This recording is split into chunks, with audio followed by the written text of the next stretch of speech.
మనం ఈరోజు ఒక ప్రత్యేకమైనటువంటి రౌండ్ టేబుల్ సమావేశం ఏర్పాటు చేసుకున్నాం. ఈ రౌండ్ టేబుల్ సమావేశం యొక్క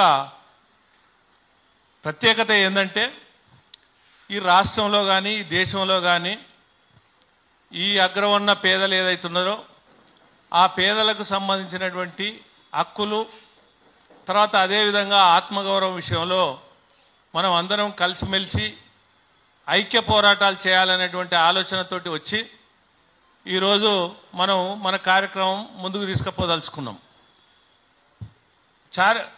శర్మ గారు, శ్రీనివాస్ గారు వచ్చారా? గుప్తా గారు రండి, ఇక్కడ రండి, ఇక్కడ రండి.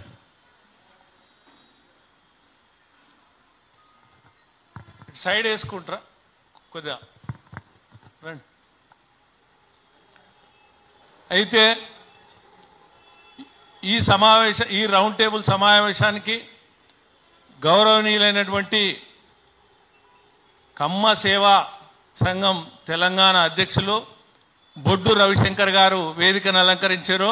వారికి అందరూ హృదయపూర్వక ధన్యవాదాలు చెప్పాలి. అదేవిధంగా బొబ్బిలి దామోదర్ రెడ్డి తెలంగాణ రెడ్డి సంఘం రాష్ట్ర అధ్యక్షులు, వీరందరికీ కూడా ధన్యవాదాలు చెప్పాలి. అదేవిధంగా చందు జనార్దన్ గారు అన్న ఇంతసేపు ఉన్నాడు ఇక్కడే.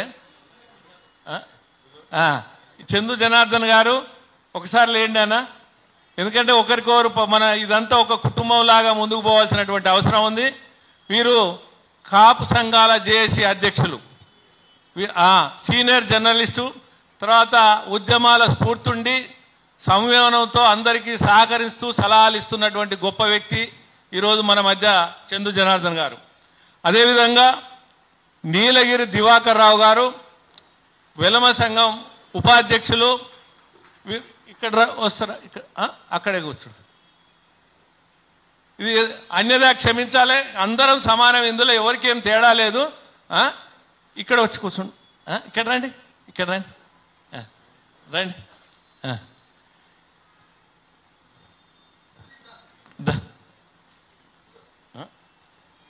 ఒక్క నిమిషం ఇద్దాం, ఈ పేరు చదివినాక ఇద్దాం.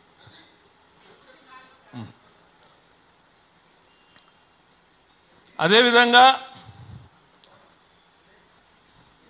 మన మొగిళ్లపల్లి ఉపేందర్ గుప్తా గారు, వీరు కూడా ఫైటరు, ఆర్యవైశ్య మహాసభ.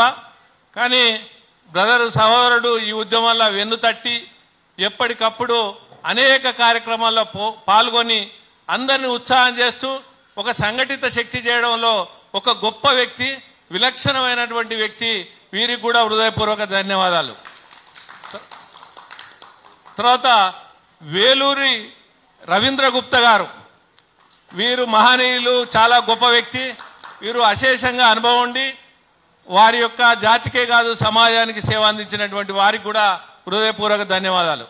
అదేవిధంగా ఓలం యాదగిరి ఆర్యవైశ్య ఫెడరేషన్, వీరు కూడా గుప్తా గారు అంటారు, ఇక ఆర్యవైశ్య ఫెడరేషన్, వీరికి కూడా ధన్యవాదాలు.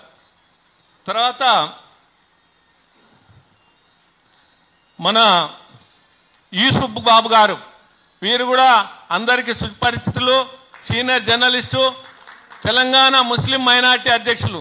మన ఎమ్మటి ముస్లింలు కూడా ఉన్నారు, ఇది కూడా మనం తెలుసుకోవాలి. ఎందుకంటే అందరిలో పేదలు ఉన్నారు, అందరం కలిసిపోదాం అనుకుంటున్నాం.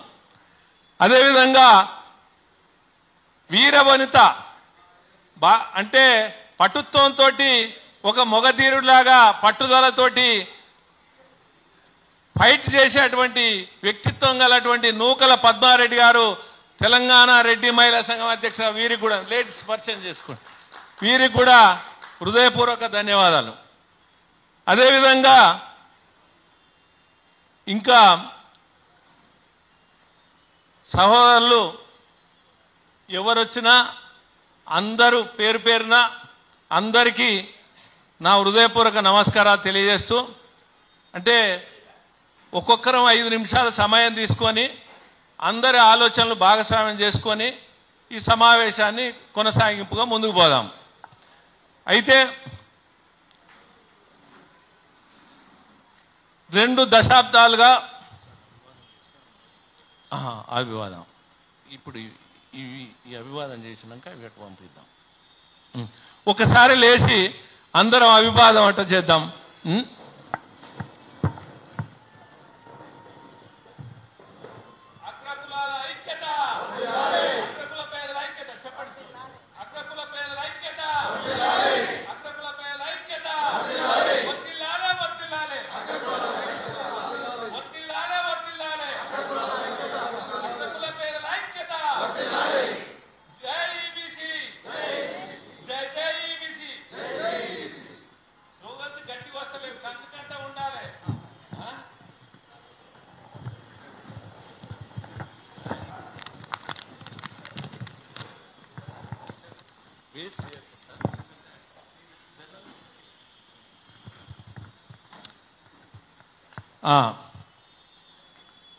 సభ ప్రారంభిద్దాం.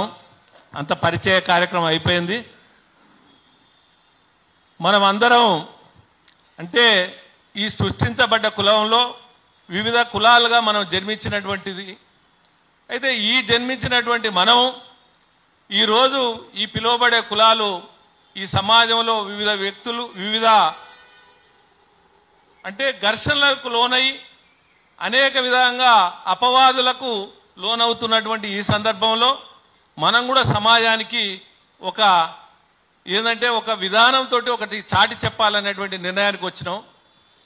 ముఖ్యంగా ఈబీసీ సంక్షేమ సంఘం 2003లో స్థాపించి 2 దశాబ్దాలుగా పోరాటం చేసి అగ్రవర్ణ పేదలకు ఈడబ్ల్యూఎస్ రిజర్వేషన్లు సాధించినటువంటి చరిత్ర కూడా ఈ ఈబీసీ సంక్షేమ సంఘానికి ఉన్నదని ఈ సందర్భంగా చెప్తున్నా.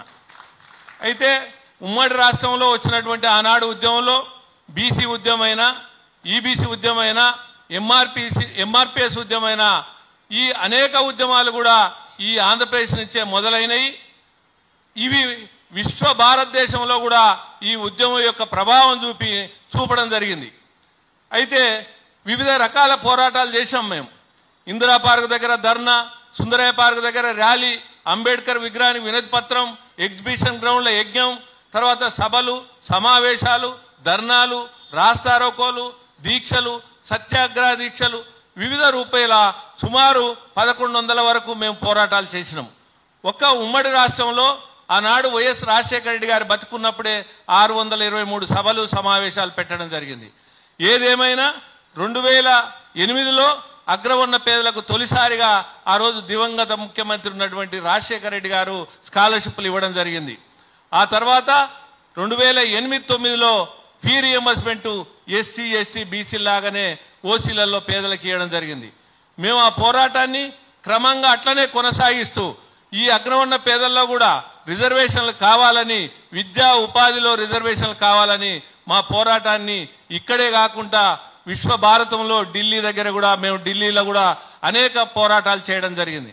దాన్ని గుర్తించినటువంటి ఆనాడు మన్మోహన్ సింగ్ అంటే ప్రధానిగా ఉన్నప్పుడు ఆల్ ఇండియాలో ఒక ఈబీసీ కమిషన్ అని ఏర్పాటు చేసి ఎస్ఆర్ సిన్హా ఆధ్వర్యంలో యావత్ భారతదేశంలో ఒక సమగ్ర నివేదిక తెప్పించుకొని అవి రికమెండేషన్ చేసి ఆనాడున్నటువంటి దివంగత జైపాల్ రెడ్డి మాజీ మంత్రివర్యులు, తర్వాత పురంధేశ్వరి గారు, అదేవిధంగా వీరప్ప మొయిలి లా మంత్రి, తర్వాత Mukul Wasnik social justice minister, తర్వాత వీళ్ళందరితో పాటు ఆనాడు రాజశేఖర రెడ్డి గారు కూడా ఈ ఉద్యమానికి చాలా స్ఫూర్తిగా వీళ్ళకు కూడా రిజర్వేషన్లు కావాలని నైతిక మద్దతు ఇచ్చినటువంటి వ్యక్తి.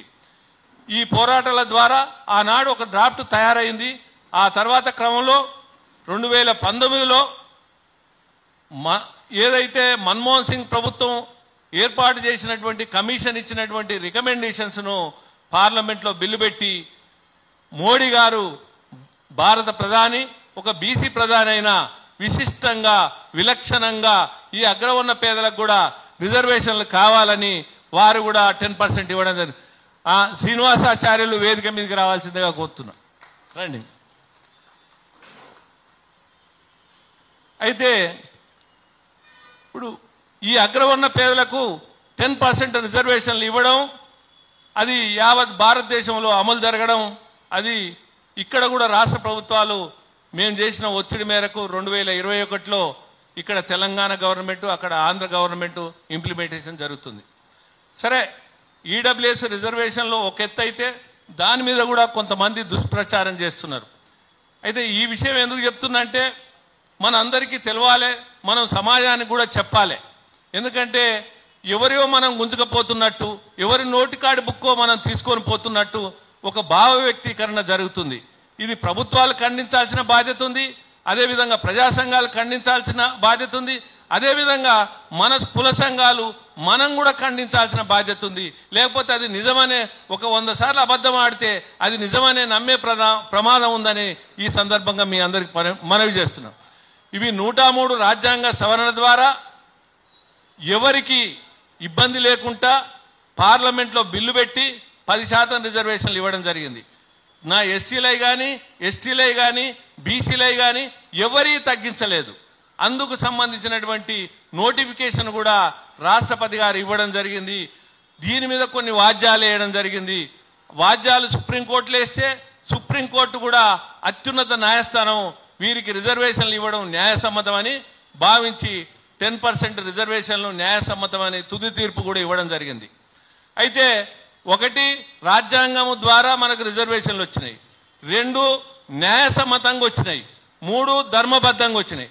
కాబట్టి ఈ రిజర్వేషన్ల గురించి ఎవరు మాట్లాడినా మనం ఉపేక్షించేది లేదని ఈ సందర్భంగా మీ అందరికీ తెలియజేస్తున్నా. ఎందుకంటే ఇది మన హక్కు, మనం సాధించుకున్నాం. అయితే ఇంకా సబ్జెక్టుకు వస్తా.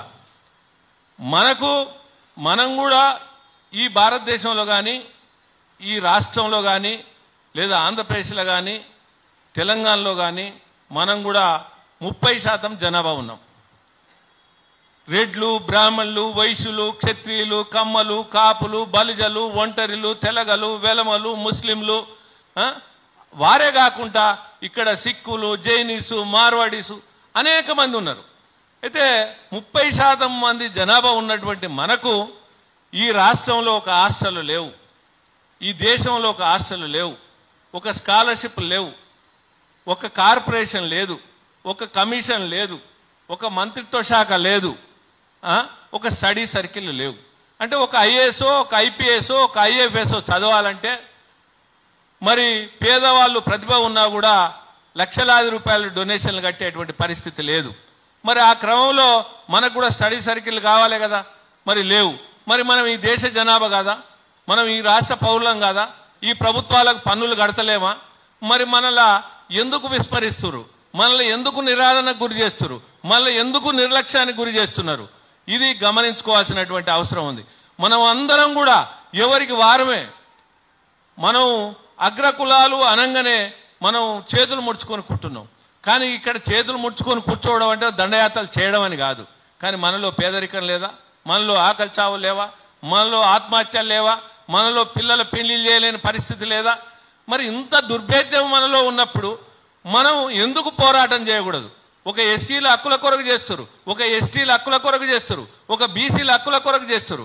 మరి అగ్రకులం అనే ముసుగుదొడిగి అభివృద్ధికి దూరం ఉంచి అవకాశాలు దక్కకుండా చేస్తుంటే మనం ఈ జాతిలో జన్మించినందుకు, అవునన్నా కాదన్నా మనం పిలువబడే కులంలో పుట్టినందుకు మనం ఏదో ఒక పోరాటం చేయాలి కదా, మన హక్కుల సాధన కొరకు మనం అంతా స్పందించాలి కదా. అయితే ఇక్కడ మనకు ఒక దురదృష్టం ఏంటంటే ఈ రాజ్యంలో ఉన్నటువంటి వారు అగ్రకులాలే ఎక్కువ ఉండడం వల్ల వాళ్ళ ఆధిపత్యం ఉందనేది సమాజం భావిస్తుంది.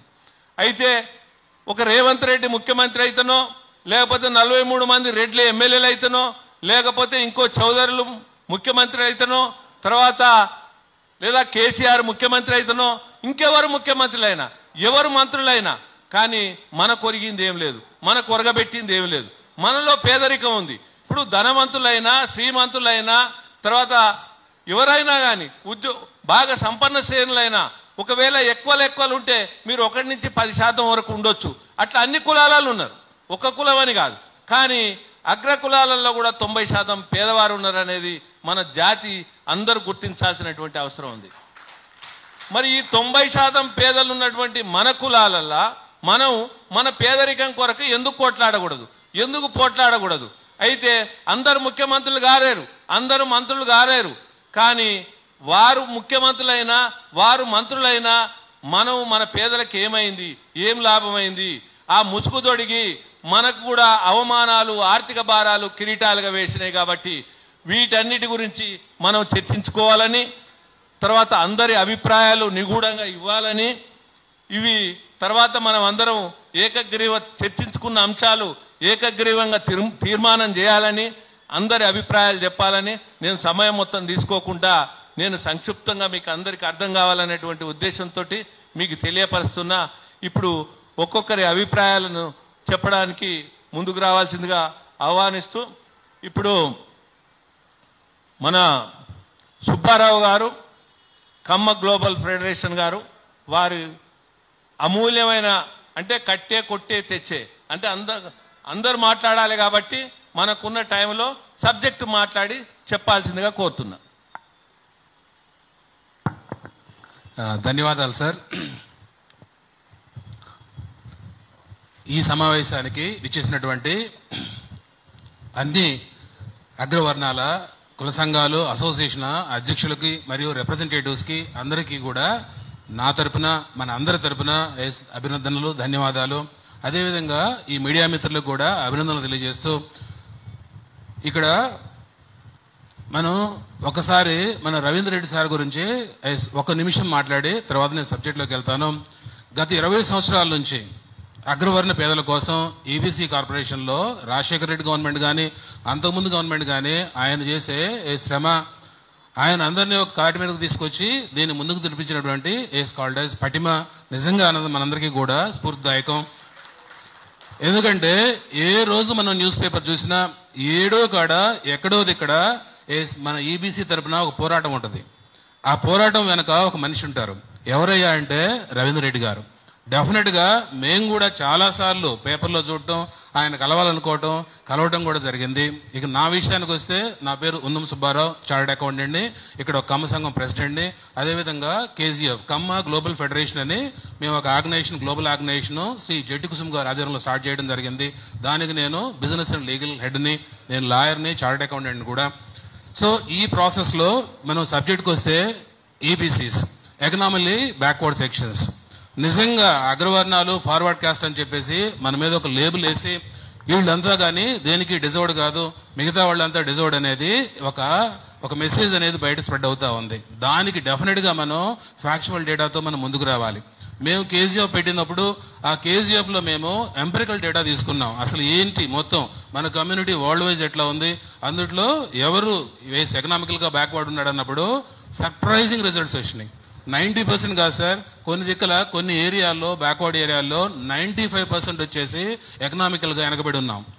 వాళ్ళని సపోర్ట్ చేయడానికి మనం సంఘాలు పెట్టాం, అసోసియేషన్స్ పెట్టాం, వాళ్ళ ద్వారా మనం చేసే ప్రయత్నం మనం చేస్తున్నాం. బట్ ఏది కూడా స్టాచ్యూటరీ బాడీ అనేది ఒకటి మనకు సపోర్ట్ మెకానిజం లేదు. ఈ గవర్నమెంట్ అవ్వచ్చు, ఇంకో గవర్నమెంట్ అవ్వచ్చు, ఫర్ ఎవర్ నా హక్కుగా నాకు ఒక వెల్ఫేర్ స్కీమ్ రావాలి. ఆ ప్రాసెస్ లో డెఫినెట్ గా ఈ అసోసియేషన్ అవసరం, దీన్ని ఇంకా పెంచాల్సిన అవసరం ఎంత ఉంది, డెఫినెట్ గా మన హక్కుల కోసం మనం పోరాడాల్సిన అవసరం ఎంతైనా ఉంది. ఈ ప్రాసెస్ లో నేను ఆయనతో మాట్లాడినప్పుడు ఆయన బ్రాడ్ గా మనకి 4 విషయాల మీద మనం ఫోకస్ చేద్దామని చెప్పడం జరిగింది. అందుట్లో అన్ని కుల సంఘాలతో పాటు మనకు కూడా ఏంటంటే ఒక కార్పొరేషన్ ఫామ్ చేయాలి. That is the first thing. So EBC corporation అనేది వెరీ వెరీ ఇంపార్టెంట్. ఎందుకంటే లాస్ట్ బడ్జెట్ లో చూస్తే బీసీ కార్పొరేషన్ కానీ, ఎస్సీ కార్పొరేషన్ కానీ, ఎస్టీ కార్పొరేషన్స్ కానీ ఆల్మోస్ట్ ఆల్ 1/3 ఆఫ్ బడ్జెట్ దానికి అలొకేషన్ అయింది. 3 లక్షల కోట్స్ బడ్జెట్ ఉంటే ఆ 3 లక్షల కోట్లలో 1/3 అలొకేట్ అయింది. సో అలొకేట్ అయితే అయింది, వాళ్ళని కూడా ఎంపవర్ చేయాలి. దాంతో పాటు మన భాగం ఏది, మనలో ఉండే పేదలు మనం ఎట్లా ముందుకు తీసుకెళ్లాలి, దానికోసం మనం డిమాండ్ చేయాలంటే డెఫినెట్ గా మనకి ఈబీసీ కార్పొరేషన్ చేయాలి. ఆ కార్పొరేషన్ ఉంటే కార్పొరేషన్ ఒక వ్యవస్థ ఉంటుంది, వ్యవస్థలో బడ్జెట్ లో ఫండ్ అలొకేషన్ ఉంటుంది. అది సెంటర్ కావచ్చు, డిఫరెంట్ స్టేట్స్ లో కావచ్చు. దాని ద్వారా డెఫినెట్ గా మనం నీడీ పీపుల్ని ఐడెంటిఫై చేసి వాళ్ళ ద్వారా చేసేదానికి అవకాశం ఉంటుంది. దాంతో పాటు ఎడ్యుకేషన్ అనేది ఇప్పుడు చాలా కాస్ట్ అయిపోయింది. హైయర్ ఎడ్యుకేషన్ అనేది చాలా కాస్ట్ అయిపోయింది. ఆ ప్రాసెస్ లో ఏదైతే మిగతా కులాలకు ఎట్లయితే మనకి స్టడీ సర్కిల్స్ ఉన్నాయో మనకు ఈబీసీ కూడా ఒక స్టడీ సర్కిల్ చేసి దానికి కొంత ఫండ్ అలొకేట్ చేస్తే దాని ద్వారా మనం ఎడ్యుకేషన్ మనలో మన వాళ్ళకి మనం ఎంప్లాయ్ చేసేందుకు పాసిబిలిటీ ఉంటుంది. ఇన్ అడిషన్ టు దట్ మనకి ఏంటంటే ఎకనామికల్లీ బ్యాక్వర్డ్ కాస్ట్ అని మనకి ఏదైతే ఉందో దాన్ని ప్రొటెక్ట్ చేయడానికి ఒక లీగల్ కమిషన్ కూడా అవసరం. ఒక గవర్నమెంట్ డిపార్ట్మెంట్, ఒక వ్యవస్థ, ఆ వ్యవస్థని ఏస్ కాల్డ్ యాజ్ వ్యవస్థ రెస్పాన్సిబుల్. ఎక్స్క్లూజివ్ వ్యవస్థ ఉన్నప్పుడు ఏంటంటే అల్టిమేట్ గా ఆ వర్గాన్ని ప్రొటెక్ట్ చేస్తారు. అలాంటి వ్యవస్థ కోసం కూడా మనం డెఫినెట్ గా మనం పోరాటం చేయాల్సిన అవసరం ఉంది. ఇక 4వ విషయానికి వచ్చినప్పుడు మనకి ఏదైతే ఈబీసీ కమిషన్ ఇష్యూస్ వస్తాయి, మన దగ్గర 10 కులాలు ఉన్నాయి, 15 కులాలు ఉన్నాయి, 20 కులాలు ఉన్నాయి, అగ్రవర్ణ పేదలు ఉన్నప్పుడు ఇక్కడ కూడా కొంత సబ్ క్లాసిఫికేషన్ అవసరం. అలా దాంట్లో కూడా మనం క్రీమీ లేయర్ని పక్కన పెట్టేసి రిజర్వ్డ్ పీపుల్ కి మనం న్యాయం చేయాల్సి వచ్చినప్పుడు కొన్ని ఇష్యూస్ వస్తాయి.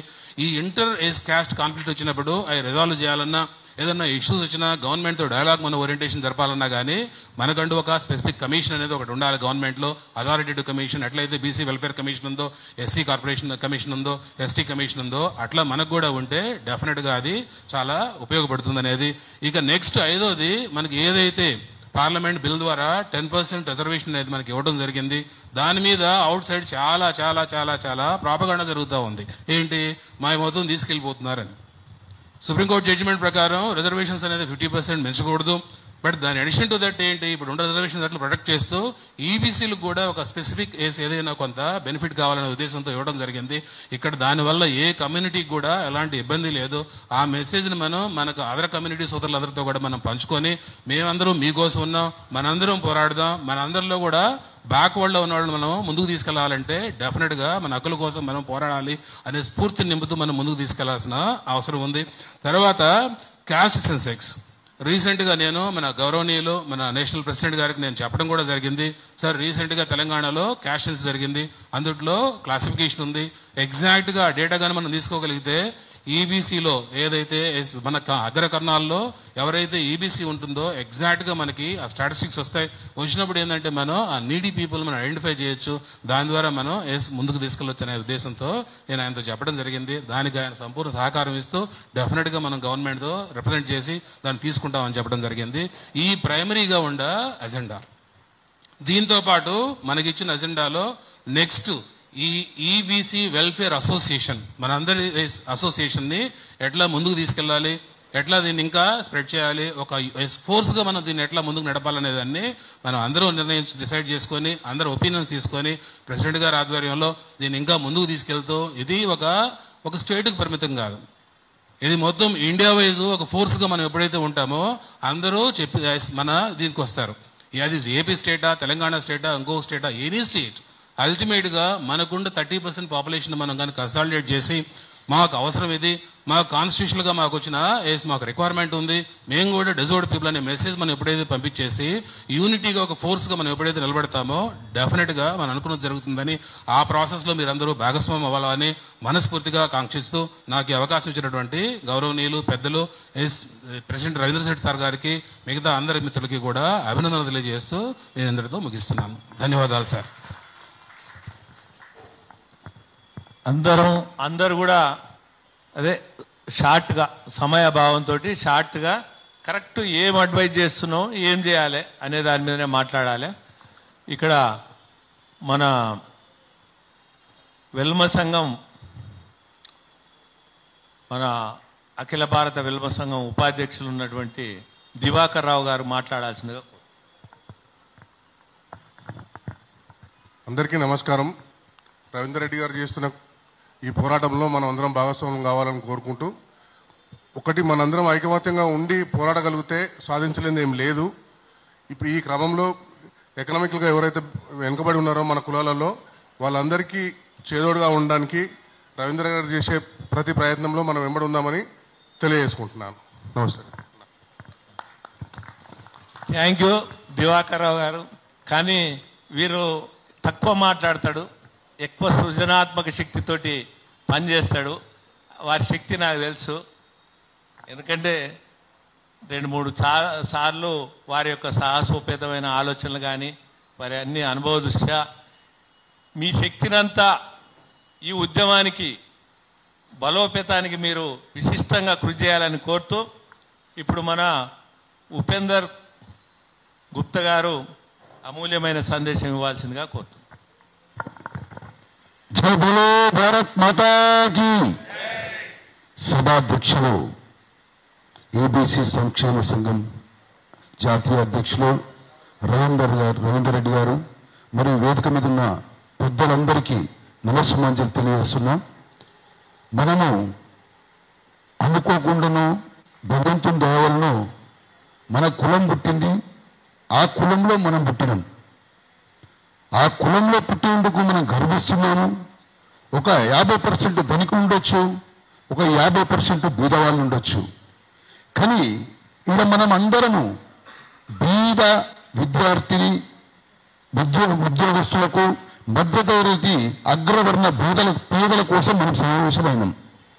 కాబట్టి దయచేసి రవీందర్ రెడ్డి అన్న గారు గత కొన్ని శతాబ్దాల నుంచి విజయభాస్కర్ రెడ్డి గారు, రాజశేఖర రెడ్డి గారు, రోషయ్య గారు, కిరణ్ కుమార్ రెడ్డి గారు, చంద్రబాబు నాయుడు గారు, ఎన్టీఆర్ పిల్లల కానించి ఎన్నో అగ్రవర్ణ పేదల కోసం అహర్నిశలు పోరాటం చేస్తున్నటువంటి మహోన్నతమైన వ్యక్తి రవీందర్ రెడ్డి గారు. ఒకసారి సప్పట్ల ద్వారా ఆశీర్వదించాలి. ఎందుకంటే వారికి కర్తవ్యం, ప్రథమ ధర్మం ఈబీసీ బీదల కోసమే. అయితే రవీందర్ రెడ్డి గారు ఒక చిన్న 2-3 విషయాలు దయచేసి మనం నోట్ చేసుకోవాలి. మనం ఒకటి అన్ని కులాల అగ్రవర్ణ సంఘాలతోటి ఒక జేఏసీని ఫామ్ చేయాలి ఫస్ట్. అన్నా రవీందర్ రెడ్డి అన్న అన్ని సంఘాలతోటి ఒక జేఏసీని ఫస్ట్ మొదటగా మనం ప్రారంభించాలి. ఎందుకంటే ఏ కులానికి ఆ కులం సంఘం ఉంది. కానీ అగ్రవర్ణ బోధల కోసం ఒక జేఏసీని మాత్రం తప్పకుండా మీరు ఏర్పాటు చేయాలి. ఆ జేఏసీ ద్వారా మన హక్కుల సాధన కోసం మనకు కావలసిన కార్పొరేషన్ అనుకోండి, కార్పొరేషన్కు ఒక 1000 కోట్ల నిధులు అనుకోండి, మన సంక్షేమానికి అనుకోండి, మన బిల్డింగ్లు అనుకోండి, మన హాస్టల్ అనుకోండి, మన విద్యార్థులకు స్కాలర్షిప్లే కానీ మరి విదేశీయానం కోసం ధనమే కానీ సమకూర్చడం కోసం ఒక ఐక్య కార్యాచరణ సమితి జేఏసీని మీరు ఫామ్ చేయాలా. అదేవిధంగా ఈ మీటింగులు సంఘాలే కాకుండా మనం హక్కులు సాధించుకోవాలంటే పోరాటాలు చేయాలి, ఉద్యమాలు చేయాలి, దీక్షలు చేయాలి, ధర్నాలు చేయాలి. అధికార శాసన చేసే సభలో కూడా మనము ఐక్యంగా ఉండాలి, అధిక సంఖ్యలో ఉండాలి. ఉన్నవారిని బెదిరించైనా అదిరించైనా కోర్టు ద్వారా కానీ ఏ విధంగానైనా మెప్పించి మన హక్కులు సాధించే వరకు ఈ పోరాటాన్ని విరమించొద్దని చెప్పి మీకు విజ్ఞప్తి చేస్తున్నా. ఎందుకంటే మనం వచ్చినం పోయినం మాట్లాడినాం అనేది కాకుండా దీన్ని ఒక కార్యాచరణ పద్ధతిగా మన బీదవారి కోసం, మన కోసం కాదు. దయచేసి మనం కులంలో పుట్టినం, ఆ కులంలో కూడా బీదవాళ్ళు ఉన్నారు. ఆ కులంలో పుట్టిన పాపానికి వారు జీవితాంతం కష్టపడద్దనే ఉద్దేశంతో బీదవారి కోసం, అగ్రవర్ణ బీదల కోసమే మన పోరాటం. మీరు దయచేసి కేంద్ర ప్రభుత్వానికి, రాష్ట్ర ప్రభుత్వానికి ఒక మండలి ద్వారా ఒక కమిటీని ఏర్పాటు చేసి రేవంత్ రెడ్డి గారికి, ప్రధానమంత్రి గారికి మనం వినతి పత్రాలు ఇచ్చి మన కోరికలను మనం తెలిపినట్టయితే, వాళ్ళకు కూడా తెలిసినట్టయితే మనం మాట్లాడుకోకుండా మీరు ఇప్పుడు ఒక తీర్మానం చేసి ఆ తీర్మాన కాపీని ముఖ్యమంత్రి అపాయింట్మెంట్ తీసుకుని ముఖ్యమంత్రి గారికి మరియు ప్రధానమంత్రి గారికి కూడా మనం అందజేయాలి. ముఖ్యంగా మనం ఈ సభాముఖంగా మన భారత ప్రధానమంత్రి గారికి మనం ఫస్ట్ కృతజ్ఞత తెలిపాలి. మనం ఎందుకంటే ఎన్నో రాజకీయ పదవులు ఉండి ప్రధానమంత్రి అయిన వివిధ పార్టీల వాళ్ళు రిజర్వేషన్ల కోసం భయపడి, ఓట్ల కోసం భయపడి కేవలం అగ్రవర్ణ పేదలకు అన్యాయం చేసినటువంటి రాజకీయ నాయకులు చాలా మంది ఉన్నారు. సాహసోపేతవంతమైన మోడీజీ గారు ఈడబ్ల్యూఎస్ రిజర్వేషన్ 10% రిజర్వేషన్ కల్పించినందుకు వారికి సభాముఖంగా ధన్యవాదాలు, కృతజ్ఞతలు, అభినందనలు మరియు మీ పెద్దలైతే ఆశీస్సులు అందజేయాలి. ఎందుకంటే తిన్నింటి వాసాలు లెక్క పెట్టద్దు. అడగక ముందుకే మనకు 10% ఈడబ్ల్యూఎస్ రిజర్వేషన్ కల్పించి ఇవాళ ఎంతో మంది డాక్టర్లను, ఇంజనీర్లను, సైంటిస్టులను మరియు విదేశాలకు పంపినటువంటి ఘనత మోడీ గారికి దక్కుతుంది. అదేవిధంగా ఈడబ్ల్యూఎస్ రిజర్వేషన్ ప్రకటించిన తర్వాత గత ముఖ్యమంత్రి కేసీఆర్ గారు మన తెలంగాణలో దాన్ని అమలు చేయకుండా కొన్ని రోజులు అంటే 2-3 సంవత్సరాలు కాలయాపన చేసినాడు. అప్పుడు మేము రవీందర్ రెడ్డి అన్న మేమందరం ఇందిరా పార్క్ లో దీక్షా కార్యక్రమం, పోరాటం, దశలోకో రాష్ట్రలోకో చేస్తే ఇంటెలిజెన్స్ ద్వారా తెలుసుకొని ఇక్కడ ఇమీడియట్ గా 10% రిజర్వేషన్ అమలు చేసే ప్రయత్నం చేసిండు.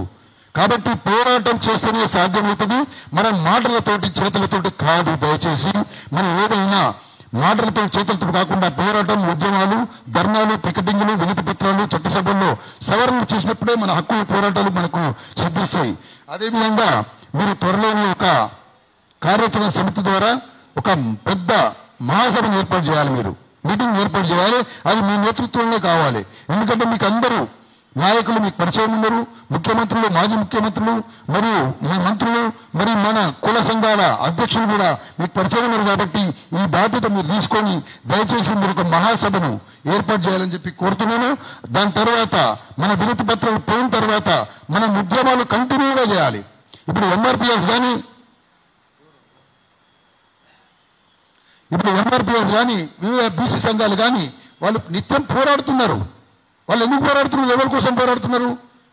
వాళ్ళ పిల్లల కోసం పోరాడుతున్నారు. గవర్నమెంట్ వాళ్ళకి అన్ని అవకాశాలు ఇచ్చింది, రిజర్వేషన్లు ఇచ్చింది, స్కాలర్షిప్లు ఇచ్చింది, కార్పొరేషన్లు ఇచ్చింది, స్థలాలు ఇచ్చింది, విద్యావకాశం ఇచ్చింది, ఉద్యోగాలు ఇచ్చింది. అన్ని ఇచ్చినా కూడా ఇంకా మాకు కావాలంటూ న్యాయమే మీకు కావాలి. మరి మాలో ఉన్న బీద వారికి ఎవరు ఇవ్వాలి? మాలో ఉన్న బీదోళ్ళు మనుషులు కాదా? వాళ్ళ పిల్లలు కాదా? వాళ్ళు చదువుకోరా? వాళ్ళ ఉద్యోగాలు వద్దా? వాళ్ళ జీతాలు లేవా? వాళ్ళ కుటుంబాలు లేవా? దయచేసి అగ్రవర్ణ రాజకీయ నాయకులు కానీ, అగ్రవర్ణ కుల సంఘాల పెద్దలు కానీ అందరూ ఆలోచించి పోరాటం ద్వారానే సాధ్యమవుతుంది. మీరందరూ గమనించాలి. దయచేసి మీ పోరాటానికి అందరం, మీరు ఇక్కడ ఉన్న అందరం మేము మద్దతుగా ఉంటాం. వేలాది సంఖ్యలో మీ వెంబడి ఉంటాం. మీ ఆర్నిహలు మీ పోరాటం వెంబడి మేము ఉంటాం. మీరు చేసే ప్రతి కార్యక్రమానికి మా వంతు మీ వెంబడి ఉంటాం. దయచేసి మనము ఒక కులాలకు సంఘాలు పెట్టి, శ్రీధరెడ్డి కులాలకు సంఘాలు పెట్టి, స్థలాలు ఇచ్చి, మరి కార్పొరేషన్లు పెట్టి నామమాత్రంగా 20 కోట్లు 30 కోట్లు నిధులు ఇస్తున్నా అది ఎటువంటి నిరుపయోగంగా ఉంటుంది. దయచేసి ఈబీసీ కార్పొరేషన్ స్థాపించి ఒక 1000 కోట్లు మనకు డబ్బులు సమకూర్చి అగ్రవర్ణ బీదలకు చెందే విధంగా మనం పోరాటం చేయాలని చెప్పి మీ ద్వారా తెలియజేస్తున్నా. మనకు మొదట కార్పొరేషన్ కావాలి, ఈడబ్ల్యూఎస్ రిజర్వేషన్ అమలు కావాలి. మనకు మంత్రిత్వ శాఖలో దానికి మంత్రిత్వ శాఖను అంటే ఎకనామికల్లీ బ్యాక్వర్డ్ క్లాస్ కానీ, ఎకనామికల్లీ వీకర్ సెక్షన్ కానీ ఒక్కొక్క మంత్రిత్వ శాఖను ఏర్పాటు చేసి తెలంగాణలో కానీ భారతదేశంలో కానీ ఏర్పాటు చేసే విధంగా మనం పోరాటం చేయాలని చెప్పి కోరుతున్నాము. రవీందర్ రెడ్డి గారు ఎన్నో పోరాటం చేశారు. ఇంకా కూడా వయసులో పెద్దవారు అలసిపోలేదు. కేవలం బీద అగ్రవర్ణ పేదల కోసం అహర్నిశలు వారు పోరాడుతున్నారు. ఈ రోజు నుంచి మీరు జేఏసీ నాయకునిగా మేమందరం ఆమోదం తెలుపుతాం, తీర్మానం చేస్తాం. మేము చెప్పిన అంశాలు కూడా మీరు తీర్మానం చేసి మీరు రాబో కాలంలో ప్రతి ఒక్క ఉద్యమానికి మీ అందరూ ఉంటాం. పోరాడుతూనే పోయేదేం లేదు, సాధించే వరకు అలసిపోవద్దని చెప్పి మీ అందరికీ సమీనంగా మనవి చేస్తున్నాను. అదేవిధంగా దయచేసి మన అగ్రవర్ణ కులాల్లో బ్రాహ్మణ, క్షత్రియ, వైశ్య, శూద్ర, రెడ్, మన కమ్మ, బలిజ, వెలుమ, ముస్లిం వీళ్ళందరూ అగ్రవర్ణ కులాల్లో ధనికులు కూడా ఉన్నారు. మరి ప్రభుత్వమే ఇచ్చే పథకాల కోసం మనం ఆశపడకుండా మనవంతుగా మన సంఘాల ద్వారా బీదవారిని వాళ్ళ చేతులిచ్చి వాళ్ళ విద్యానిధి కోసం కానీ, పెళ్లిళ్ళ కోసం కానీ మీ అందరూ సహాయ సహకారాలు అందించాలని చెప్పి కోరుకుంటున్నా. మరి ఇల్లు చెప్పిన నువ్వేం చేసినట్టు దయచేసి నేను ఇప్పటికీ 212 బీద పెళ్లిళ్ళు చేసిన, ఒక 60 మంది పిల్లల్ని చదివిస్తున్నా, ఒక అనాథ శరణాలయం ఉంది, ఒక గోశాల ఉంది. వీళ్ళందరికీ నేను ఫస్ట్ ప్రాధాన్యత ఇచ్చేది విద్య, పెళ్లి గురించి. నేను నిరంతరం చేస్తూ చూపిస్తున్నా. అంటే ప్రార్థించే పెదవుల కన్నా సహాయం చేసే చేతులు విన్నా. కాబట్టి దయచేసి మనం ఈ రోజు నుంచి రవీందర్ రెడ్డి గారు ఎంబడి ఉండి అన్ని విధాల ఉద్యమాలకు, పోరాటాలకు, దీక్షలకు, ధర్నాలకు, రాష్ట్రాలకు వారికి అండదండగా ఉండి మన హక్కులు సాధించే వరకు నిరంతరం పోరాడదామని చెప్పి ఆ అమ్మవారి కరుణా కటాక్షాలు ఈ సభకు, మీకు, మీ అందరికి విచ్చేసిన వారికి ఉండి మీ అందరూ అష్టైశ్వర్య, భోగభాగ్య, సుఖ సంతోష, వాణిజ్య, వ్యాపార, పుత్ర పౌత్ర, మనోవంచ, కీర్తి, ప్రతిష్ట, ఆరోగ్యం, ఐశ్వర్యం, మీ ఉద్యమాలు ఇంకా వర్ధిల్లాలని చెప్పి మనసావాస కోరుకుంటూ జై హింద్. నమస్తే. సమయభావంతో మనం అందరం ఏంటంటే ఒక్కొక్కరు 3 నిమిషాలు, మళ్ళా వేరే 1 o'clock వేరే ఏదో ప్రోగ్రాం పెట్టిరట. కాబట్టి ఒక 3 నిమిషాలే మాట్లాడాలి, ముఖ్యమైన విషయాలు మాట్లాడాలి. ఇప్పుడు మన చందు జనార్దన్ అన్న గారు మాట్లాడతారు. ఆ తర్వాత మన దామోరెడ్డి అన్న మాట్లాడతారు.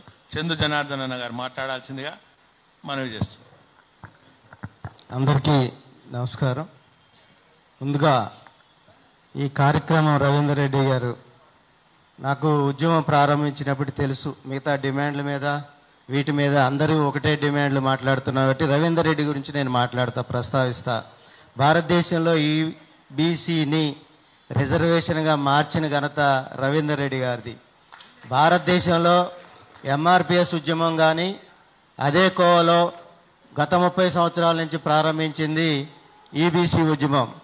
ఈరోజు కృష్ణమాదిగ అన్న భారతదేశ వ్యాప్తంగా ఎస్సీ వర్గీకరణలో పేరు ప్రఖ్యాతులు గడించారు, అంత కష్టపడ్డారు. అదే కోవలో ఇప్పుడు చెప్పారు ఆయన 1100 ఉద్యమాలు, సంఘటనలు, కార్యక్రమాలు చేసిన ఘనత రవీందర్ రెడ్డి గారిది. రాజశేఖర్ రెడ్డి గారి సమయం నుంచి నేటి దాకా అటువంటి ఉద్యమాన్ని కొనసాగించి భారతదేశంలో ఆర్థికంగా వెనకబడిన పేదలు ఏదైతే ఓసీగా ఉండి ఆర్థికంగా వెనకబడి ఉన్న పేదలను ఆదుకోవటం కోసం ఒక మహోద్యమం చేసి ఈ కార్యక్రమాన్ని ముందుకు నడిపి మోడీ గారి ద్వారా సాధించిన ఘనత రవీందర్ రెడ్డి గారిది. వారికి శిరస్సు వంచి వందనం తెలుపుతా ఉన్నాను. దీంట్లో రాష్ట్ర కాపు జేఏసీగా నన్ను పిలిచినప్పుడు ఒక ఇబ్బంది ఉంది నాకు. ఏదైతే కాపులుగా ఉన్న మేము 2 రాష్ట్రాల్లో కానీ భారతదేశంలో కానీ 5 వర్గాలుగా విడిపోయి ఉన్నాం. కాపు, తెలగ, బలిజ, ఒంటరి, తూర్పు కాపు, మున్నూరు కాపు. నా కుటుంబ సభ్యులైన మున్నూరు కాపులు తెలంగాణలో బీసీలో ఉన్నారు. అదేవిధంగా నా కుటుంబ సభ్యులైన కాపు, తెలగ, బలిజ, ఒంటరి, తూర్పు కాపు తెలంగాణలో ఓసీలుగా ఉన్నారు. ఆంధ్రాలో బీసీలుగా ఉన్న తూర్పు కాపులు తెలంగాణలో ఓసీలుగా ఉన్నారు. తెలంగాణలో మున్నూరు కాపులుగా ఉన్న మున్నూరు కాపులు ఆంధ్రాలో బీసీలుగా ఉన్నారు. ఇటువంటి వైవిధ్యం రాజకీయ పార్టీలు, అగ్రస్థాయి నాయకులు మమ్మల్ని విడగొట్టాయి. రాష్ట్రంలో 18% ఉన్న మున్నూరు కాపుల్ని ఈరోజు 3.5% చూపిస్తా ఉన్నారు. వీటన్నిటినీ మీరు కూడా ఆలోచించాల్సిన అవసరం ఉంది. అంటే రాజకీయ కోణంలో ఒక కుటుంబంగా ఉన్న మమ్మల్ని 5 రకాలుగా విభజించి ఒక చోట బీసీ, ఒక చోట ఓసీ, 4 సంవత్సరాలు ఓసీ, 10 సంవత్సరాలు బీసీగా మమ్మల్ని విచ్ఛిన్నం చేసి రాజకీయాలు కొనసాగిస్తా ఉన్నాయి. అటువంటి పరిస్థితి 2 రాష్ట్రాల్లో కాపులుగా ఉన్న మేము కొనసాగుతా ఉన్నాం. ఏదైతే ఆర్థికంగా వెనుకబడిన మన కుటుంబ సభ్యులు ఉన్నారో వారంతా కూడా బీపీఎల్ కేటగిరీకి వచ్చే పరిస్థితి ఉంది. ఈ బీపీఎల్ బిలో ప్రాపర్టీ లైన్ గా ఉన్న మన కుటుంబ సభ్యులకి రాష్ట్ర ప్రభుత్వం ఆదుకోవాలన్నా, కేంద్ర ప్రభుత్వం ఆదుకోవాలన్నా అది ఒక ప్రాథమిక హక్కు. ఆ హక్కుని నిషేధించే హక్కు గాని, ప్రశ్నించే హక్కు గాని ఎవరికి లేదు. భారత రాజ్యాంగం ప్రాథమిక హక్కుగా వారి యొక్క కుటుంబ సభ్యుల్లో ఏదైతే వెనకబడిన వర్గాల కోసం, వెనకబడిన పేదల కోసం బీపీఎల్ గా మనకు వచ్చే హక్కు.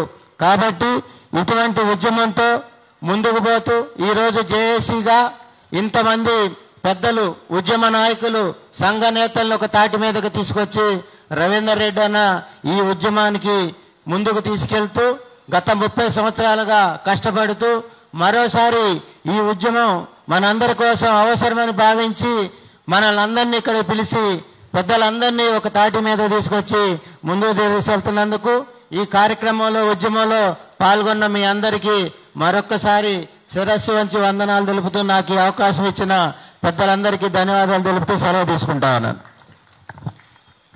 ఇక్కడ మన అన్న బొబ్బిలి దామోదర్ రెడ్డి గారు బొబ్బిలిగా మళ్ళీ ఒకసారి మరి గర్జించాల్సినటువంటి అవసరం ఉంది. ఎందుకంటే మేమంతా ఆయన తమ్ముళ్ళం. మరి ఆయన ఒక శక్తివంతునిలాగా మా అందరికీ సహాయ సహకారాలు అందిస్తూ మమ్మల్ని ముందు నడిపించాల్సిన బాధ్యత ఉంది. వారి యొక్క ఉపన్యాసాన్ని ఇవ్వాల్సిందిగా మనవి చేస్తాం. సభకు నమస్కారం. వచ్చిన అగ్రవర్ణ కులాలు, మైనారిటీలు అందరికీ, ప్రెస్ వాళ్ళకు నా హృదయపూర్వక నమస్కారం. ముఖ్యంగా ఏంటంటే మన ఊళ్ళలో పోతే దొరా కూలికి వస్తావా, పటేల కూలికి వస్తావా, మరి ఇట్లాంటి మాటలు మనం వింటూనే ఉన్నాం, మనం చూస్తూనే ఉన్నాం, మనం అందరం గమనిస్తూనే ఉన్నాం. కానీ వాళ్లకు ఏ విధంగా చేయూతనియాలి, ఏ విధంగా చేయూతనిస్తే ఎంతవరకు మనం సహాయపడతాము. నా వరకు నేను మా ఊళ్ళో ఒక 5-6 మంది చదివిస్తున్నాను. యాదగిరిగుట్ట రెడ్డి సంఘం తరఫున ఒక 50 మందికి స్కాలర్షిప్లు ఇస్తున్నాము. అదేవిధంగా మాకు భగవంతుడు నాకు అవకాశం ఇచ్చింది ఏంటంటే రెడ్డి సంక్షేమ సంఘం అధ్యక్షుడు అయిన తర్వాత యాదగిరిగుట్ట పిలిచి ఆ భగవంతుడు 3 ఎకరాల 17 గుంటల ద్వారా ఒక మంచి సత్రం కట్టినాం. అందరికి ఇస్తాం. మేము ఎవరికి కూడా వాళ్ళకి ఇవ్వమనే క్వశ్చన్ లేకుండా అందరికి ఇస్తున్నాం, అందరికి సహాయం చేస్తున్నాము. తర్వాత ఆర్థికంగా కానీ పిల్లలకు కానీ, తర్వాత అదేవిధంగా ఇప్పుడు తిరుపతిలో కూడా ఇంకో సత్రం కడుతున్నాం. దయచేసి మీరు అందరూ కూడా మా సత్రానికి వచ్చి నెక్స్ట్ మీటింగ్ మా దగ్గర పెడితే కూడా నేను హోస్ట్ చేస్తాను. దయచేసి మీ అందరికీ చెప్తున్నాను. ముఖ్యంగా ఏంటంటే ఇప్పుడు మనం ఎవరు శత్రువులం కాము. ఏ బీసీ కానీ, ఏ ఎస్సీ కానీ, ఏ కులానికి కూడా మన శత్రువులం కాము. ఊళ్ళలో పోతే అన్న, తమ్ముడు, బావమద్ది అనుకునే కులాలే మన అన్ని. కానీ ఎవరు విభజిస్తారు ఇవి? ఎవరైతే నాయకులు ఉంటారో నాయకులే విభజిస్తారు మనలా. నీది ఈ కులం, నాది ఆ కులం, నాకు ఈ హక్కు కావాలా, నాకు ఈ హక్కు కావాలా, నాకు ఆ హక్కు కావాలని చెప్పి మనోళ్ళు మనమే చేస్తున్నాం. అంబేద్కర్ గారు ఏం చేసిండ్రు? అయ్యా మీకు అందరికీ ఒక 20 ఏళ్ళు సంవత్సరం వెనకబడ్డారు కాబట్టి మీకు 20 ఏళ్ళు, 25 ఏళ్ళు, 30 ఏళ్ళు ఇస్తున్నాము. దీన్ని వాడుకోమండి, తర్వాత మామూలుగా అని చెప్పిండ్రు. దాన్ని అవకాశం తీసుకొని అన్ని కులాల వాళ్ళు, మనం ఒక పేరు పెట్టకుండా అన్ని కులాల వాళ్ళు వాళ్ళ హక్కుల్ని ఇంకా పొడిగిస్తూ తాతలు తండ్రులు అందరూ అయిపోయినారు. అనుభవించే వాళ్ళు వాళ్ళే. మనం జీతగాళ్ళం అయిపోతున్నాం. మీకు గుర్తుపెట్టుకోండి, చామదకులు మనం జీతగాళ్ళమే. ఒక ఊరికి పోతే ప్రతి ఊర్లో దొర కూలి కోసం అంటూ ఉండరు. మరి వాళ్ళు ఎక్కడ పోవాలి? వాళ్ళ పిల్లలు ఎక్కడ చదువుకోవాలి? వాళ్ళు ఎక్కడ ఆర్థికంగా వెనకబడ్డరు. అట్లాంటి వాళ్లకు మనం అందరం కలిసి ఒక జేఏసీ ఏర్పడి ఈబీసీని ఇంకా బలవంతం చేసి సాధ్యమైనంత వరకు మన అందరినీ ఆదుకుంటున్నట్లయితే తప్పకుండా నా సహకారం తప్పకుండా ఉంటుందని చెప్పి ఎంతో మాట్లాడాలనుంది. కానీ నేను అవతల ఒక చిన్న నా తరఫున ప్రెసిడెంట్ అక్కడ కూడా మీటింగ్ పెట్టినా ఎక్కువ సమయం మీతో గడపలేకపోతున్నాం. క్షమించండి. మళ్ళీ కలుస్తాం. Thank you. ధన్యవాదాలు. ఇక్కడ మన దివాకర్ రావు గారు రండి. ఇప్పుడు మన తెలంగాణ కమ్మ సంఘం సేవా సమితి రాష్ట్ర అధ్యక్షులైనటువంటి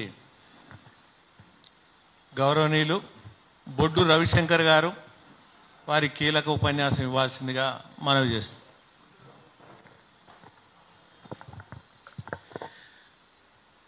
ఈ సభకు ఇచ్చేసినటువంటి సోదరీమణులందరికీ కూడా నా హృదయపూర్వక నమస్కారాలు. ఈబీసీ అని ఒక చిన్న ఇత్తనాన్ని భూమిలో బాతి నీళ్లు పోసి పెంచి పెద్ద వటవృక్షంగా తయారు చేసి ఆ ఫ్రూట్స్ని మన వర్గాలందరికీ అందజేస్తున్నటువంటి రవీందర్ రెడ్డి గారికి సర్వదా మనందరి తరపున ఎందుకంటే అప్పటిదాకా ఆ పదమే మనకు తెలియకపోవచ్చు. నాకైతే తెలియదు. ఈబీసీ అనే పదం ఇట్లా ఉంటుందని నాకు తెలియదు. మరి ఆ పదాన్ని సృష్టించి జాతీయ లెవెల్లో పోరాటం చేసి మన పేదవారందరికి కూడా ఈరోజు ఫలాలు అందజేస్తున్నారు. ఆ వ్యక్తి మరి ఎంత కృషి చేస్తే ఎంత మంచి పని చేయగలిగారో దాన్ని ఆదర్శంగా తీసుకుని రాబోయే సంవత్సరాల్లో టయాల్లో మనం ముందుకెళ్ళవలసిన అవసరం ఉన్నది. నేను క్లుప్తంగానే మాట్లాడతాను. మనందరి ఐక్యత త్వరగా ఇట్లాంటి మీటింగ్లు నెలకి 2 నెలలకి వేరియేషన్ ఎక్కడ గుట్టలో ఇంకో చాట పెట్టి మన అగ్రవర్ణాల ఐక్యతని, ఎందుకంటే ప్రభుత్వాలకి అగ్రవర్ణాలంటే నథింగ్, అసలు వీళ్ళదేముందలే, వాళ్ళు చూపంతా వేరే వాళ్ళ మీద ఉంది. ఓటు బ్యాంక్ మైనార్టీ అని అదొక ఓటు బ్యాంక్ అంటారు, ఇంకో ఓటు బ్యాంక్ అంటారు, ఇంకో ఓటు బ్యాంక్. ఇది ఓటు బ్యాంకు కాదా? 30% ఓటు బ్యాంకు కాదా? ఈ ఓట్లు వాళ్ళకు వద్దా? ఈ ఓట్లు మాకు కావాలి అనే స్టేజ్ మనం తేవాలంటే మనమందరం ఐక్యతగా ముందుకెళ్ళాలి. మన కడుపులు నిండితే కాదు, మన వెనకాల ఉన్నారు, పేద పిల్లలు ఉన్నారు, వాళ్ళందరి కడుపులు నిండాలి. ట్యాక్సులు కట్టేది మనం. 3 లక్షల కోట్లు 4 లక్షల కోట్లు బడ్జెట్ ఎక్కడి నుంచి వస్తుంది? అందరు కష్టపడి బట్టి వచ్చింది. ఇక రాబోయే సమయం మనకి ఎక్కువ లేదు. రెడ్డి గారు అందరికీ చెప్తున్నాను, అందరూ ఒక్క తాటి మీద ఉన్నాం. తెలంగాణ రాష్ట్రంలో 60 కమ్మ సంఘాలు ఉన్నాయి. అట్లానే అందరికీ సంఘాలు ఉన్నాయి. అంటే ఐ థింక్ ఒక 300-350 అందరికీ కలిపితే అవుతాయి. 350 సంఘాలు ఒక్కరోజు ఒక పిలిపిస్తే ఎలా ఉంటుంది? ఆ కలరింగ్ ఎలా ఉంటుంది ఊహించండి. అలానే ఎవరి సంఘం ముందు వాళ్ళు ఒక 20 మంది ఒక ధర్నా చేస్తే ఎలా ఉంటుంది ఊహించండి.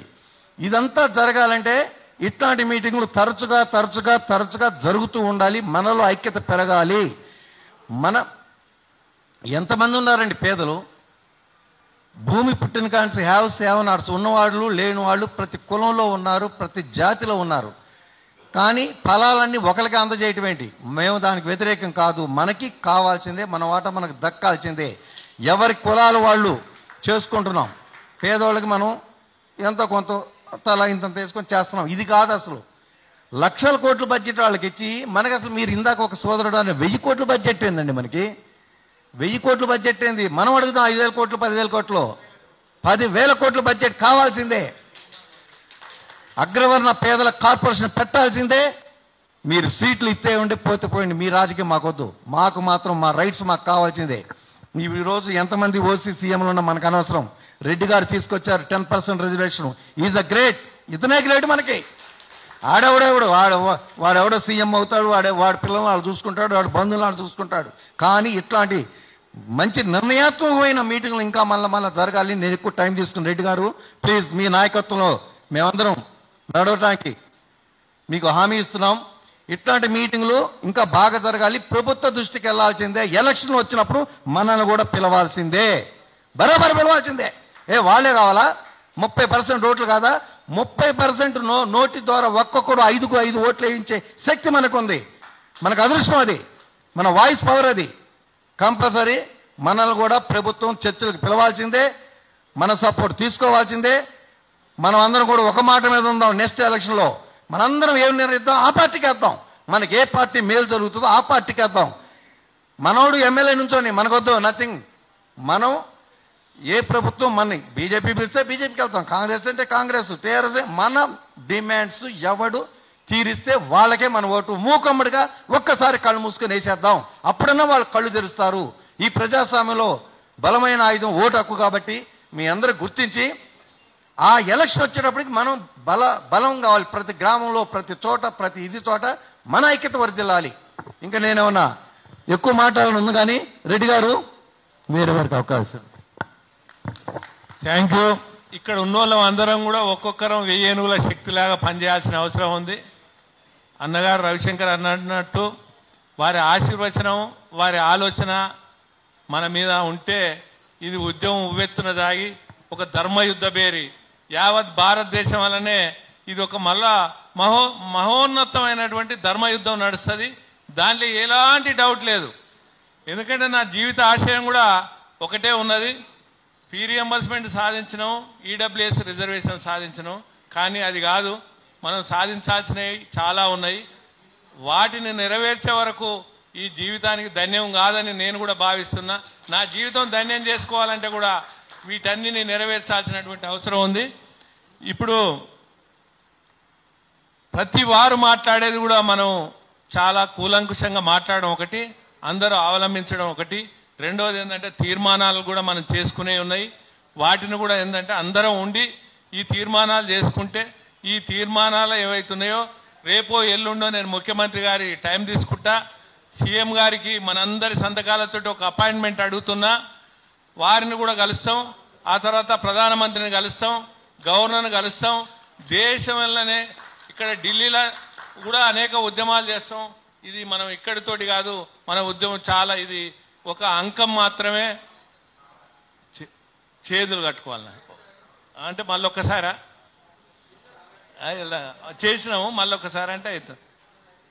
సరే ఒక్కసారి అంటే లేవండి, ఒక్క నిమిషం అంటే లేచి నినాదాలు గట్టిగా ఇవ్వాలి. మరి ఎవరిస్తారో చూస్తా. మరి రామరెడ్డి మనిషి ఒక్కసారి అంట.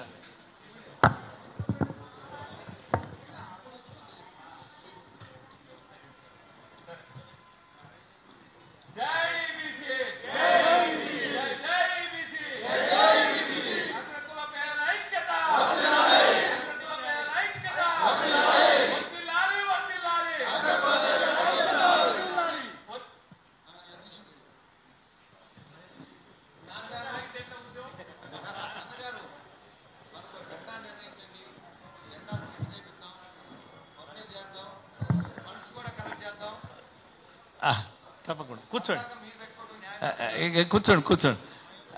హలో, ఇప్పుడు మన నారిమణి, మన వీరామణి, మన మహిళా అధ్యక్షురాలైనటువంటి నూకల పద్మారెడ్డి గారు వారి అమూల్యమైన సందేశాన్ని ఇవ్వాల్సిందిగా మనం చేస్తున్నాం. ముందుగా అందరికీ నమస్కారం. ఈనాటి సభ అధ్యక్షులు వల్లభరెడ్డి రవీందర్ రెడ్డి గారికి మరియు వివిధ కుల సంఘాల పెద్దలకి నా నమస్కారం. ఈనాడు మనం ఈ కార్యక్రమాన్ని ఇక్కడ నిర్వహించుకోవడానికి గల ముఖ్య ఉద్దేశం, మనలో ఉన్న ఐక్యతని మనం చాటు చెప్పుకోవాలి. మనలో ఏం జరుగుతుంది, మనం ఎందుకు ఏమి కూడా కార్పొరేషన్స్ ఇంతకుముందు పెద్దలు చెప్పినట్టు ఎస్సీ ఎస్టీ బీసీ కార్పొరేషన్స్ అందరికీ ఉన్నాయి, అన్ని కులాల వాళ్ళకు ఉన్నాయి. మరి మనకెందుకు లేదు అంటే మనలో పెదరెడ్లు లేరా? మనలో చదివించుకోవాలన్నా చదువు చెప్పించుకోలేని పరిస్థితిలో ఉన్నారు. పూట గడవలేని పరిస్థితిలో ఉన్న వాళ్ళు కూడా చాలా మంది అగ్రకులాలలో ఉన్నారు. కానీ ఈరోజు వాళ్ళకి ఏమాత్రం కూడా న్యాయం జరిగే పరిస్థితి లేదు. ప్రతిసారి మనం చెయ్యాలి అనుకుంటాము, చేస్తూ ఉంటాము. కానీ మనం ఎంతవరకు చేయగలము అనేది మనకి కూడా కొన్ని లిమిట్స్ ఉంటాయి. కానీ ప్రభుత్వం నుంచి వచ్చే ఏవైతే బెనిఫిట్స్ ఉంటాయో, కార్పొరేషన్ ద్వారా వచ్చే చదువుకు కావచ్చు, విద్యకి, వైద్యానికి, వాళ్ళకి ఏదైనా అవసరానికి నిమిత్తం ఉపయోగపడే ఎన్నో, ఇప్పుడు అన్న చెప్పినట్టు 10,000 కోట్ల బడ్జెట్ మనకి వస్తే ఎంతో మంది పేదలకు ఉపయోగపడుతుంది. కాబట్టి దానికోసం మనం ఖచ్చితంగా పోరాడాలి. ఇంకొక ముఖ్య విషయం ఏంటి అంటే కొన్ని కులాలను ఓసీలో కలపాలన్న ప్రయత్నాలు కూడా జరుగుతున్నాయి. ఇంటర్నల్ గా మనకు అందరికీ కొంతవరకు తెలిసిన విషయమే. అలాంటిది మనం కూడా చర్చించాల్సిన అవసరం ఉంది. ఎంతవరకు అది మనకు కరెక్ట్గా ఉంటుంది, మనకి ఉపయోగపడుతుందా, ఉపయోగపడదా, కలిపితే లాభాలేంటి నష్టాలేంటి అనేది దాన్ని డిస్కస్ చేయాలి. చేసి దాన్ని మనం ప్రజల్లోకి వెళ్ళాలి, తీసుకువెళ్లాల్సిన అవసరం కూడా ఉంది. ఇప్పుడు మనం చెప్పినట్టు 30% ఓసీలు ఉన్నప్పటికీ మన సంఖ్యాబలాన్ని తక్కువ చూపించి మన ఈడబ్ల్యూఎస్ రిజర్వేషన్ ఏదైతే ఉందో 10% ఈడబ్ల్యూఎస్ రిజర్వేషన్ ని అమలు కాకుండా దాంట్లో కోతలు విధించే ప్రయత్నాలు చాలా పెద్ద ఎత్తున జరుగుతున్నాయి. దాన్ని మనం ముక్త కంఠంతో ఖండించాల్సిన అవసరం ఉంది. ఎందుకంటే చాలా సంవత్సరాల నుంచి ఎప్పుడో రాజ్యాంగంలో అంబేద్కర్ గారు ఎప్పుడో అమలు చేసిన ఏదైతే రిజర్వేషన్ ఉందో ఒక 10 సంవత్సరాల వరకే అని ఆనాడు మనం అనుకున్నప్పటికీ, ఆనాడు రాజ్యాంగ ప్రకారం అనుకున్నప్పటికీ, ఇప్పటి వరకు కూడా 70 సంవత్సరాలు దాటినప్పటికీ కూడా ఇప్పటి వరకు కూడా దాన్నే ఫాలో చేస్తూ ఇంకా మనలో ఉన్న అగ్రవర్ణాలలో ఉన్న వాళ్ళందరూ అడుగంటిపోయే పరిస్థితి కూడా వస్తుంది, చూస్తున్నాం మనందరం. ఆ పరిస్థితుల నుంచి మనం బయటకి రావాలి అంటే ఖచ్చితంగా ఇంతకు ముందు ఉన్నాయి. మనం ఓసీ కులంలో పుట్టాము, ఓసీలో ఉన్నాము, అగ్రకులాల్లో ఉన్నాము అంటే బాగున్నాము, మన పరిస్థితులు బాగున్నాయి. కానీ ఇప్పుడు అలా లేదు. మా తాతలు నేతులు తాగారు, మా మూతులు వాసన చూడండి అనే పరిస్థితికి మనం దిగజారుతున్నాం రోజు రోజుకి. ఆ పరిస్థితిని మనం కొంతమంది అంటుంటారు, మీకేంటి మీరు బాగా ఉన్నారు కదని. అది ఒకప్పుడు చరిత్ర. కానీ ఇప్పుడు పరిస్థితులు ఏంటి అనేది మనం ప్రజలకి కావచ్చు, పబ్లిక్కి కావచ్చు, అందరికీ కూడా మనం చూపించాల్సిన అవసరం ఉంది, బాధ్యత ఉంది. ఇవన్నీ విషయాలను మనము అందరం కలిసి ముక్త కంఠంతో ఇంకా చాలా పెద్ద ఎత్తున తర్వాత మీటింగ్స్ లో కూడా ఇంకా మనం అందరినీ కలుపుకొని పోయి జేఏసీగా ఏర్పడి ఆ జేఏసీ నుంచి మనం పెద్ద ఎత్తున కొన్ని ప్రోగ్రామ్స్ చేసుకుంటూ ఇప్పుడు అన్నట్టు మనం సీఎం గారికి కావచ్చు, ప్రధానమంత్రి నరేంద్ర మోడీ గారికి కావచ్చు, మన అభిప్రాయాన్ని మనం వ్యక్తం చేయాలి. మన కార్పొరేషన్ ని మనం ఖచ్చితంగా యూనిటీతోని మనం సాధించుకోవాల్సిన అవసరం ఉంది. థ్యాంక్ యూ, ధన్యవాదాలు.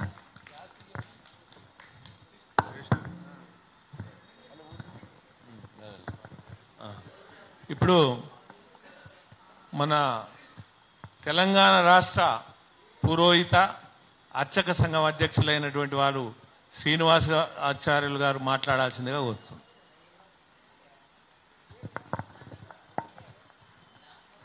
భారత్ మాతాకి జై.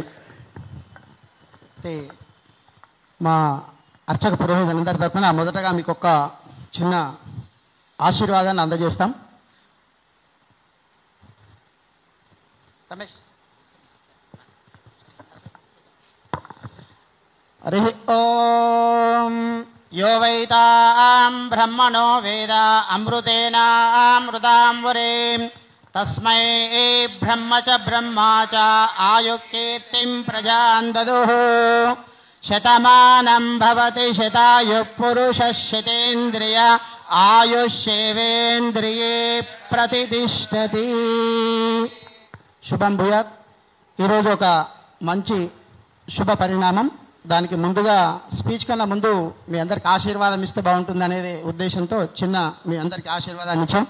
మొన్ననే మనం కొత్త సంవత్సరాన్ని కూడా జరుపుకున్నాం కాబట్టి మొదటగా ఈ సంస్థను స్థాపించినటువంటి శ్రీమాన్ శ్రీ రవీందర్ రెడ్డి గారికి శుభాశీస్సులు తెలియజేస్తూ, అదేవిధంగా వివిధ సంస్థల నుంచి వచ్చినటువంటి మీ అందరికీ కూడా మా అర్చక పురోహితులందరి తరపున వేద ఆశీర్వాదాలను ఇచ్చి మీ అందరూ ఎల్లప్పుడూ సుఖ సంతోషాలతో ఆయుర్వృద్ధితో ఉండాలని, మన ఈ సంస్థను ఇంకా ముందుకు తీసుకెళ్లాలని కోరుకుంటూ, ఈ రాజకీయ పరంగా మాకంత కొద్దిగా పరిజ్ఞానం ఉండదు కాబట్టి మీరు చేసేటువంటి తీర్మానాలు అన్నిటికీ కూడా మేము మా సంఘం తరపున పూర్తి మద్దతునిస్తూ, తెలంగాణ రాష్ట్రంలో ఉండే ఎన్ని సంఘాలున్నా ఆ సంఘాలన్నిటి కూడా మేము సంఘటితం చేసి మీకు ఆశీర్వాదం ఇస్తూ, మీకు ఏమంటారు అది పుషింగ్ అంటారు కాబట్టి వెనక మీరు ముందుకు వెళ్ళడానికి మా వంతు సహాయం మా భగవంతుడి ద్వారా మీ అందరికీ ఇస్తూ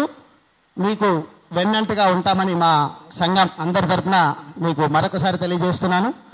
విషయాలన్నీ మీరు అందరు తెలియజేశారు. కాకుంటే తెలిసిందే మా అర్చక పురోహితుల పరిస్థితులు ఏ విధంగా ఉన్నాయో. ఇప్పటికీ కూడా మాకు చాలా జీతాలు ప్రైవేట్ ఆలయాల్లో అలాగే ఉంది. ఇప్పుడు నేను ఎండోమెంట్ ఆలయంలో కూడా చేస్తున్నాను. దాదాపు ఇంకొక నెల జీతం మాకు ఇంకా పెండింగ్లోనే ఉంది. అలాంటి ప్రైవేట్ ఆలయాలలో ఇంకా వివిధ దాంట్లో ఉన్న వాళ్ళు మా ఒక్కటే కాదు, బయట ఉన్న మనం అందరం అందరి గురించి కొట్లాడుతున్నాం కాబట్టి మీ అందరికీ మా పూర్తి మద్దతు ఉంటుందని, ఎల్లవేళలా మా సహాయం మీకు ఎప్పుడు ఉన్న మా మద్దతు మరొకసారి ఉంటుందని తెలియజేస్తూ, జై భారత్ మాతాకి జై. థ్యాంక్ యూ శ్రీనివాసాచార్యులు గారు. మీరు పరిపూర్ణంగా భాగస్వామ్యం అయ్యి ఈ ఉద్యమాన్ని ముందుకు తీసుకుపోయే దాంట్లో మీరు విలక్షణంగా మీరు మీ పాత్ర పోషించడమే కాదు, యావత్ బ్రాహ్మణ జాతిని కూడా మీరు సమాయత్తం చేసి మా వెంట నడిచి మా ముందు నడిచి మా పక్క నుండి ఉద్యమాన్ని కొనసాగిస్తారని ఆకాంక్షిస్తూ, ఇప్పుడు ఓలం యాదగిరి ఆర్యవైశ్య ఫెడరేషన్ 2 నిమిషాలు మాట్లాడాల్సిందే. 2 నిమిషాలు.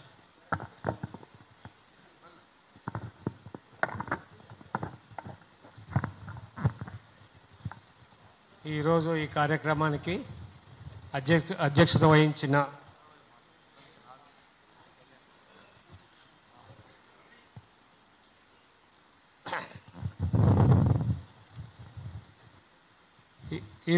కార్యక్రమానికి అధ్యక్షత వహించిన వల్లపరెడ్డి రవీందర్ రెడ్డి గారు, జాతీయ ఈబీసీ ప్రెసిడెంట్, వీరికి సభాధ్యక్షులు, వేదికను అలంకరించిన పెద్దలు, పుర ప్రముఖులు, పాత్రికేయులు అందరికీ నమస్సుమాంజలు.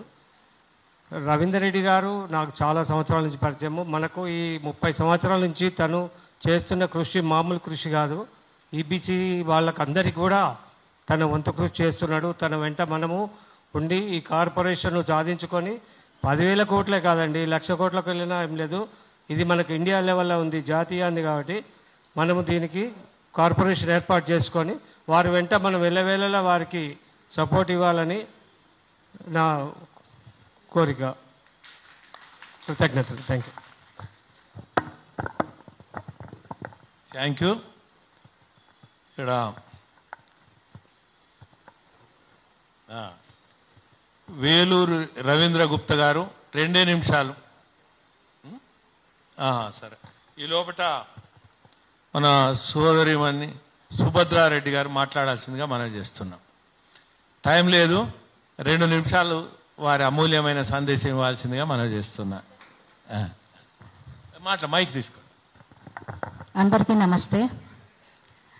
ముఖ్యంగా ఈబీసీ కులం అనేది పక్కకు పెడితే అన్ని కులాలలో కూడా ఎకనామికల్లీ బ్యాక్వర్డ్ తీసుకుంటే బాగుంటుంది.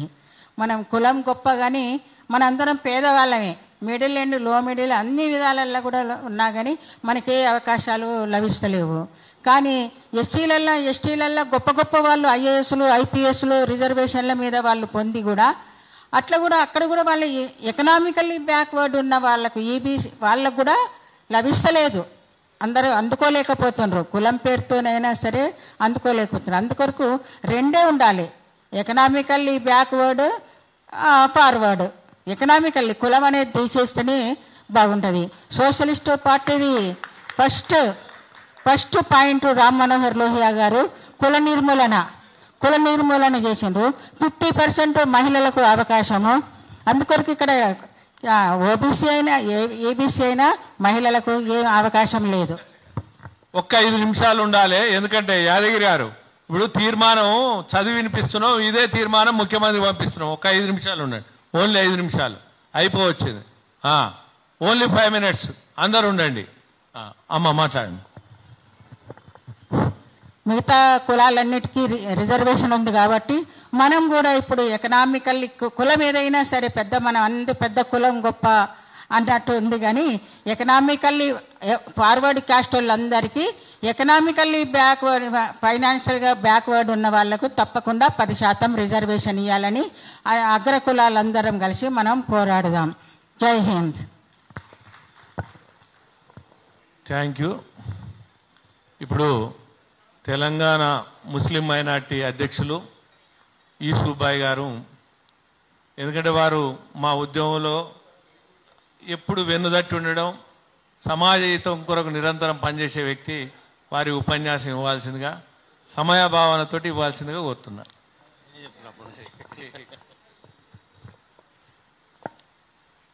ఈబీసీ ఆధ్వర్యంలో అగ్రకులాల పేదల సంఘాల ఐక్య కార్యాచరణ కమిటీ జేఏసీ ఆధ్వర్యంలో ఇవాళ ఈ రౌండ్ టేబుల్ సమావేశం ఏర్పాటు చేయడం జరిగింది. దీనికంటే ముందు చెప్పాలి ఏంటంటే, మిత్రుడు రవీందర్ రెడ్డి గారు నాకు దాదాపు దశాబ్దాల కాలం నుంచి, ఆయన కూడా జర్నలిస్టే, కాకపోతే ఆయన ఈ ఉద్యమాల్లోకి వచ్చాడు. దాదాపు 1987 నుంచి నేను జర్నలిస్ట్గా పనిచేస్తున్నప్పటి నుంచి నాకు ఆయన పరిచయం. ముఖ్యంగా రవీందర్ రెడ్డి గారి కృషి, పట్టుదల, ఆయనకున్న పరిచయాలతోటి ఇవాళ ఈబీసీకి ఇవాళ 10% రిజర్వేషన్ వచ్చిందంటే ఆయన కృషి అందులో ఉంది. అందుకు ఆయనను మనస్ఫూర్తిగా అభినందిస్తున్నాను. ఈ విషయంలో ఇవాళ ఈ రౌండ్ టేబుల్ సమావేశం పెట్టడం వెనకాల కూడా నేను వెంటబడ్డాను. నువ్వు కష్టపడతావు, అన్ని చేస్తావు, ఈబీసీ నీకు వచ్చింది, మరి దాని గురించి కూడా మాట్లాడుతున్నారు. మరి ఆ విషయంలో కూడా మీరు ముందు వరుసలో ఉండాలి. అసలు ఎక్కడ ఉండాలి, అసలు రాజకీయంగా కూడా ఎప్పుడో రాజశేఖర్ గారు బతుకుంటే వాళ్ళ ఎమ్మెల్సీగానో రాజ్యసభలో ఎక్కడ ఉండేవాడు, అది బ్యాడ్ లక్ అనుకోండి. ఆయనకి ఇప్పటి కూడా అవకాశం ఉంది. ఆయన ఖచ్చితంగా ఉంటే 10 మందికి ఉపయోగపడతాడనేది నా ఆలోచన. ముఖ్యంగా యాక్చువల్గా నాకు ఈ బీసీ సంఘాల నుంచి కూడా నాకు సంబంధాలను వాళ్ళని కూడా ఆహ్వానించారు రమ్మని. నేను ఒకటే, ఇప్పుడు మనం చేయాల్సిందల్లా ఒకటే, మందకృష్ణ మాది గారు ఇదే వేదిక మీద ఇక్కడే నేను అందరూ ఉన్నాం ఉంటే పక్కకు పిలిచి రవీందర్ రెడ్డి గారు మీ సపోర్ట్ మా ఉద్యమానికి ఉండాలని అడిగారు. అంటే నేను ఒకటే చెప్పేది, ఇక్కడ ఇప్పుడు ఉపేంద్ర గుప్తారాతో మాట్లాడింది నాకు చక్కగా చెప్పారు. కుల, మతాలు, ప్రాంతాలు ఇవన్నీ ఉంటాయి. ఈ మన అస్తిత్వం కోసం ఎవరికి వాళ్ళం మనం పెట్టుకునేవే. కానీ దేశం ముఖ్యం. ఈ దేశం మనది. ఈ దేశంలో గనక మనెవరు ఇక్కడ చూసా నేను ఈ మార్జిన్, ఈ పేపర్ ఇటు పైకి ఇటు జరిపేస్తే ఈ సైడ్కి అయిపోద్ది. అట్లనే ఈ దేశంలో ఉన్న ఏ ఒక్క వర్గం, ఏ ఒక్క ప్రాంతానికి సంబంధించిన ప్రజలు కూడా ఇబ్బందుల్లో ఉంటే ఆ దేశం ముందుకు పోదు, ఆ దేశం పరిపూర్ణత కాదు. ఇంతమంది భారత్ మాతాకి జయనరు. భారత మాత పరిపూర్ణంగా, ఆరోగ్యంగా, ఐశ్వర్యవంతంగా, ముందు నిత్యయులాగా ఉండాలంటే ఈ దేశంలో ఉన్న అన్ని వర్గాల ప్రజలు కూడా మంచిగా ఉంటేనే అది జరుగుతుందని చెప్పేసి నిశ్చిత అభిప్రాయం నాది. అందుకోసం ఈ ఈబీసీల కోసం ఏదైతే కొట్లాడుతున్నారో ప్రభుత్వాలు ఖచ్చితంగా లొంగి వస్తాయి. ఎందుకంటే చైతన్యవంతంగా ఉన్న ప్రజలు ఎవరైతే ఉన్నారో వాళ్ళందరూ కూడా ఏకమై కొట్లాడితే ఖచ్చితంగా ముఖ్యమంత్రి రేవంత్ రెడ్డి గారే కాదు, ఇంకెవరు ముఖ్యమంత్రిగా ఉన్నా కూడా ఖచ్చితంగా రవీందర్ రెడ్డి గారిని చర్చలకు పిలవాల్సిందే, పిలిచి మాట్లాడాల్సిందే. మాట్లాడకపోతే దాని పర్యవసానాలు ఎలా ఉంటాయో కూడా రుచి చూపించాల్సిందే. అదేవిధంగా ఖచ్చితంగా ఒకటే నేను విజ్ఞప్తి చేస్తున్నాను, రవీందర్ రెడ్డి గారు ఏ వర్గం వాళ్ళైనా సరే ఆవేశంలో ఎవరైనా మాట్లాడినా కూడా మన సహోదరులే, మన అన్నదమ్ములే. వాళ్ళని ఎటువంటి పరిస్థితుల్లో కూడా మనం ఇబ్బంది పెట్టొద్దు. వాళ్ళకి నచ్చ చెప్పాలి, బాబు ఎదుటి వాళ్ళని కించపరిస్తే, ఎదుటి కులాలను అవమానిస్తే లాభం జరగదు. అందరి సపోర్ట్ అందరూ తీసుకోవాలి. ఖచ్చితంగా బీసీల వాళ్ళు ఏదైనా ఉద్యమాలు చేస్తే కూడా నిన్నే చెప్పాను, బీసీల ఉద్యమాలకు కూడా ఈబీసీ వాళ్ళని సపోర్ట్ చేయాల్సిందే. ఎందుకంటే అది బాధ్యత. ఎందుకంటే రెండే రెండు అనుభవాలు చెప్పి వదిలేస్తాను. రెడ్డిస్ నాకు తెలిసినంత వరకు ఈ రాష్ట్రంలో రెడ్డిసే ముఖ్యమంత్రులు ఉన్నారు. మధ్యలో ఎన్టీ రామారావు గారు, చంద్రబాబు నాయుడు గారు, అప్పుడప్పుడు జలగం వెంకటరావు గారు, ఆ తర్వాత కేసీఆర్ గారు.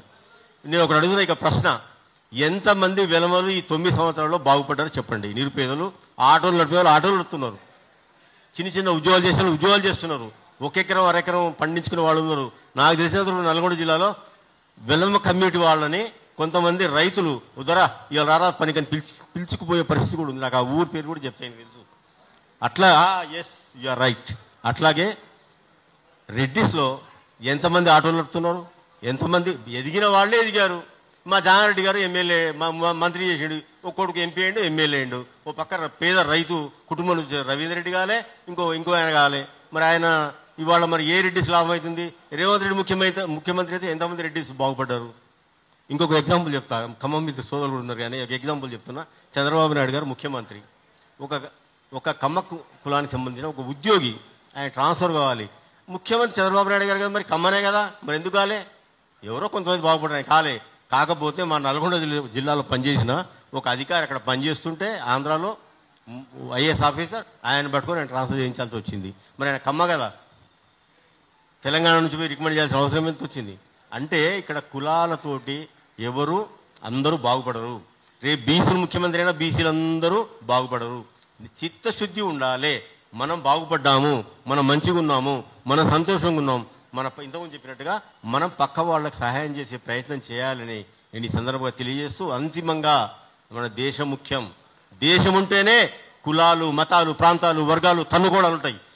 కరోనా ఏమైంది? నీ గుడి లేదు, నీ మసీదు లేదు, నీ చర్చి లేదు, నీ వ్యాపారం లేదు, నీ ఫ్యాక్టరీ లేదు, నీ కుటుంబం లేదు. కుటుంబంగా చచ్చిపోతే ముట్టుకునేవాడు లేడు.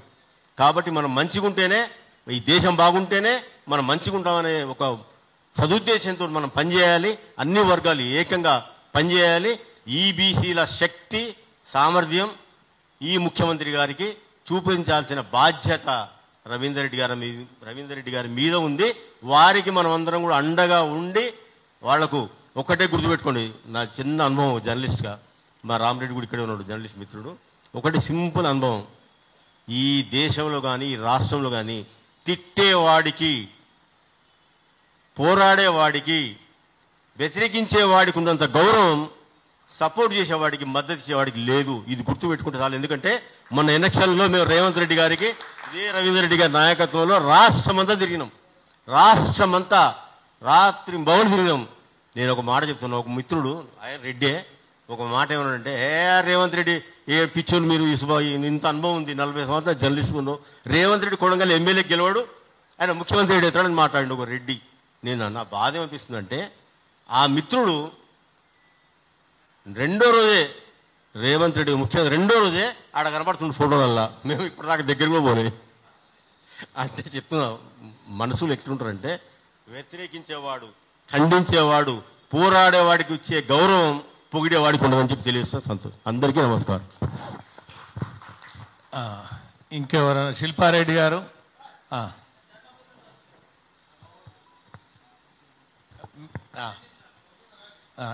ఒక్క నిమిషం శిల్పారెడ్డి గారు మాట్లాడాలి, తర్వాత మాట్లాడదురు. తర్వాత ఏంటంటే మెయిన్ మన ఉద్దేశం సభ ముందర పెట్టి ఆమోదం తెలపాల్సి ఉంది. తీర్మానాలే ముఖ్యం. ఇప్పుడు యూసుఫ్ బాబు అన్నట్టు, బ్రదర్ అన్నట్టు మనం మామూలు కాదు. ఎందుకంటే మన జీవితాలు ఎవరు కూడా ఏదో ఒకటి సాధించాలనేది ఉంటుంది. ఆ క్రమంలో మన పోరాటాలు అట్లే ఉంటాయి. 2 నిమిషాలు మాట్లాడినాక నేను నా ముఖ్య భూమిక ఏందో నేను చెప్తా, ఈ తీర్మానాన్ని సభల ముందు పెడతా. తర్వాత ముఖ్యమంత్రి వింటడా వినడా అనేది తర్వాత మన తడాకేందో చూపిస్తా. 1 నిమిషం మాట్లాడాల్సిందిగా శిల్పారెడ్డి గారు. ముందుగా అందరికీ నమస్కారం అండి. సభని అలంకరించిన వాళ్ళందరికీ, ఇక్కడ రవీందర్ రెడ్డి అన్న గారికి ముందుగా ధన్యవాదాలు. ఇలాంటి సభ ఏర్పాటు చేయడం చాలా గొప్ప. మేము Reddy women association secretary, president Padma Reddy గారు, మేము కూడా ఇది అంటే మామూలుగా మన రెడ్డిస్లో చాలా మంది వెనుకబడి ఉన్నారు కాబట్టి ఒక కులంలో ఒక 10% మాత్రమే బాగుంటారు, 90% లేని వాళ్ళే ఉంటున్నారు. కాబట్టి మన హక్కుల గురించి ప్రతి ఏ కులం వాళ్ళైనా వాళ్ళ కులం గురించి పోరాడాల్సిన అవసరం ఎంతగానో ఉంది. దానికోసం మనం అందరం కలిసికట్టుగా ప్రయత్నం చేద్దాము. రవీందర్ రెడ్డి అన్న గారు ఇలాంటి ప్రోగ్రామ్ని అరేంజ్ చేసినందుకు ధన్యవాదాలు. Thank you. Samudrala Ganesh Dharmapuri WhatsApp పోరాట యోధుడు, మన అగ్రవర్ణ పేదల కోసం ఆరాటపడే వ్యక్తి. దాదా తొందరగా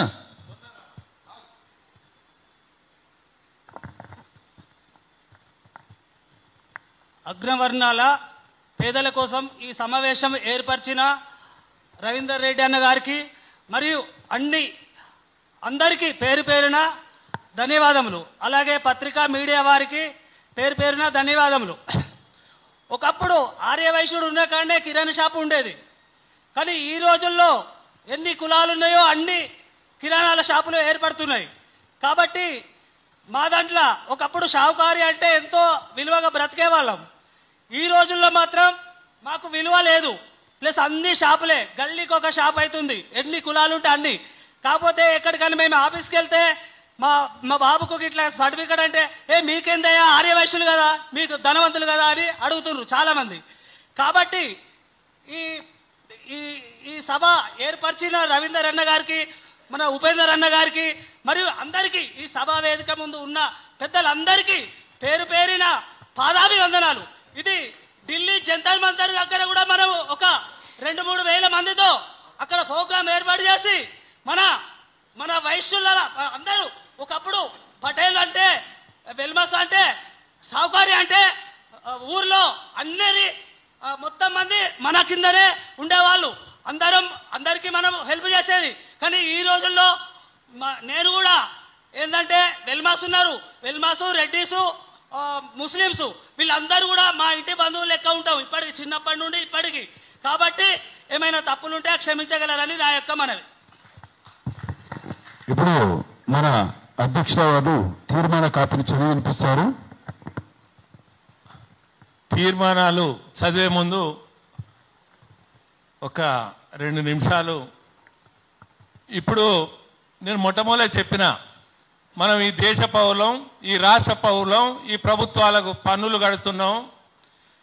కాబట్టి ఈ సంక్షేమమైన అభివృద్ధి అయినా దేశంలో కానీ రాష్ట్రంలో కానీ అందరికీ అందించాల్సిన బాధ్యత ప్రభుత్వాలది. అదేవిధంగా రాజకీయ పార్టీలు కూడా ఓట్ల కొరకు కొన్ని కులాలను కొంగజపం, దొంగజపం చేస్తూ మిగిలిన వర్గాలను విస్మరిస్తూ నిరాదరణకు, నిర్లక్ష్యానికి గురి చేస్తూ అపవాదాలు, అపనిందలు వేస్తున్నటువంటి ఈ క్రమంలో మనమంతా సమాయత్తం కావడమే కాదు, ఒక్కొక్కరం 1000 ఏనుగుల శక్తిగా ఉద్యమించాల్సినటువంటి అవసరం ఉంది. ఆ సమయం ఆసన్నమైందని ఈ సందర్భంగా మీ అందరికీ మనవి చేస్తున్నా.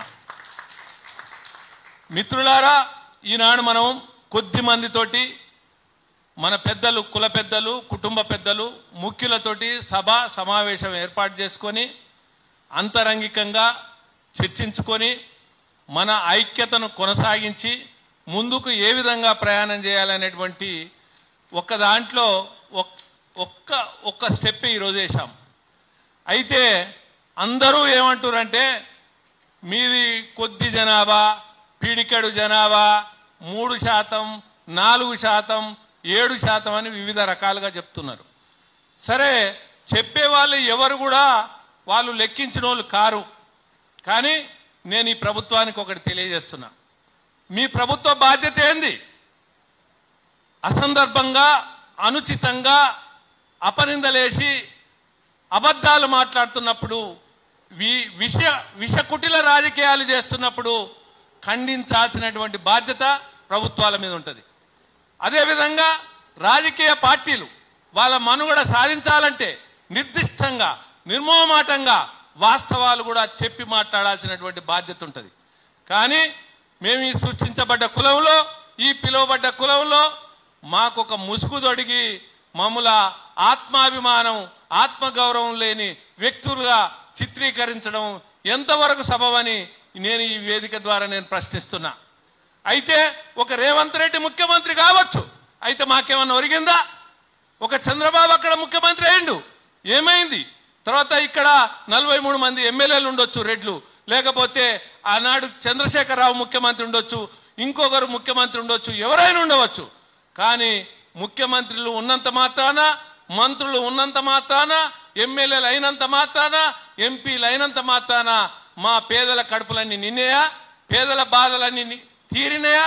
మరి తీరినప్పుడు ఒక ఆధిపత్యం చేసే వారి మీద మీరు తిరుగుబాటు చేయండి, మిమ్మల్ని అణిచివేత చేసే వాళ్ళ మీద మీరు తిరుగుబాటు చేయండి, మిమ్మల్ని నిర్లక్ష్యం చేసే వారి మీద తిరుగుబాటు చేయండి, మిమ్మల్ని దోపిడీ చేసే వారి మీద తిరుగుబాటు చేయండి. కులాలకు అతీతంగా ఏ రెడ్డైన ఉండొచ్చు, ఏ వెలమైన ఉండొచ్చు, కమ్మైన ఉండొచ్చు, కాపైన ఉండొచ్చు, ఏ కులంలో తప్పు చేసినా ఆ కులంలో తప్పు చేసిన వ్యక్తులను మాత్రమే నిందించండి.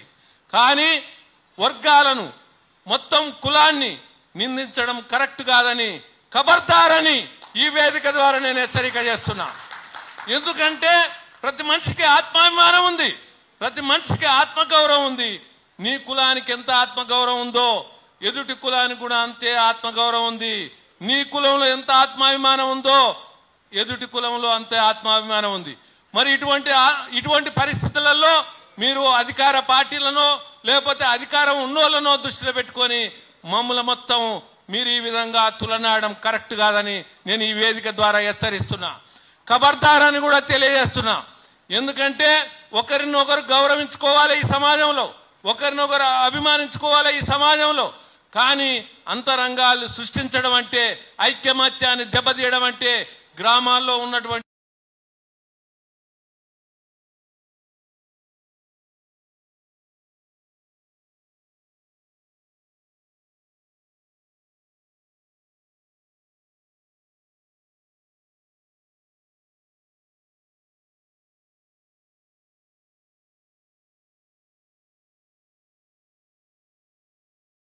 గురి చేస్తారో, నిర్లక్ష్యం ఏ విధంగా గురి చేస్తారో ఇక్కడ నుంచి మీకు కూడా మేము సరైన గుణపాఠం తెలియజేయాల్సి వస్తుంది.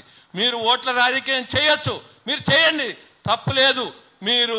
కానీ అగ్రకులాల్లో ఉన్నటువంటి పేదల కొరకు వారి నోటికాడి బుక్క కొట్టాలని చూస్తే ఉపేక్షించేది లేదు.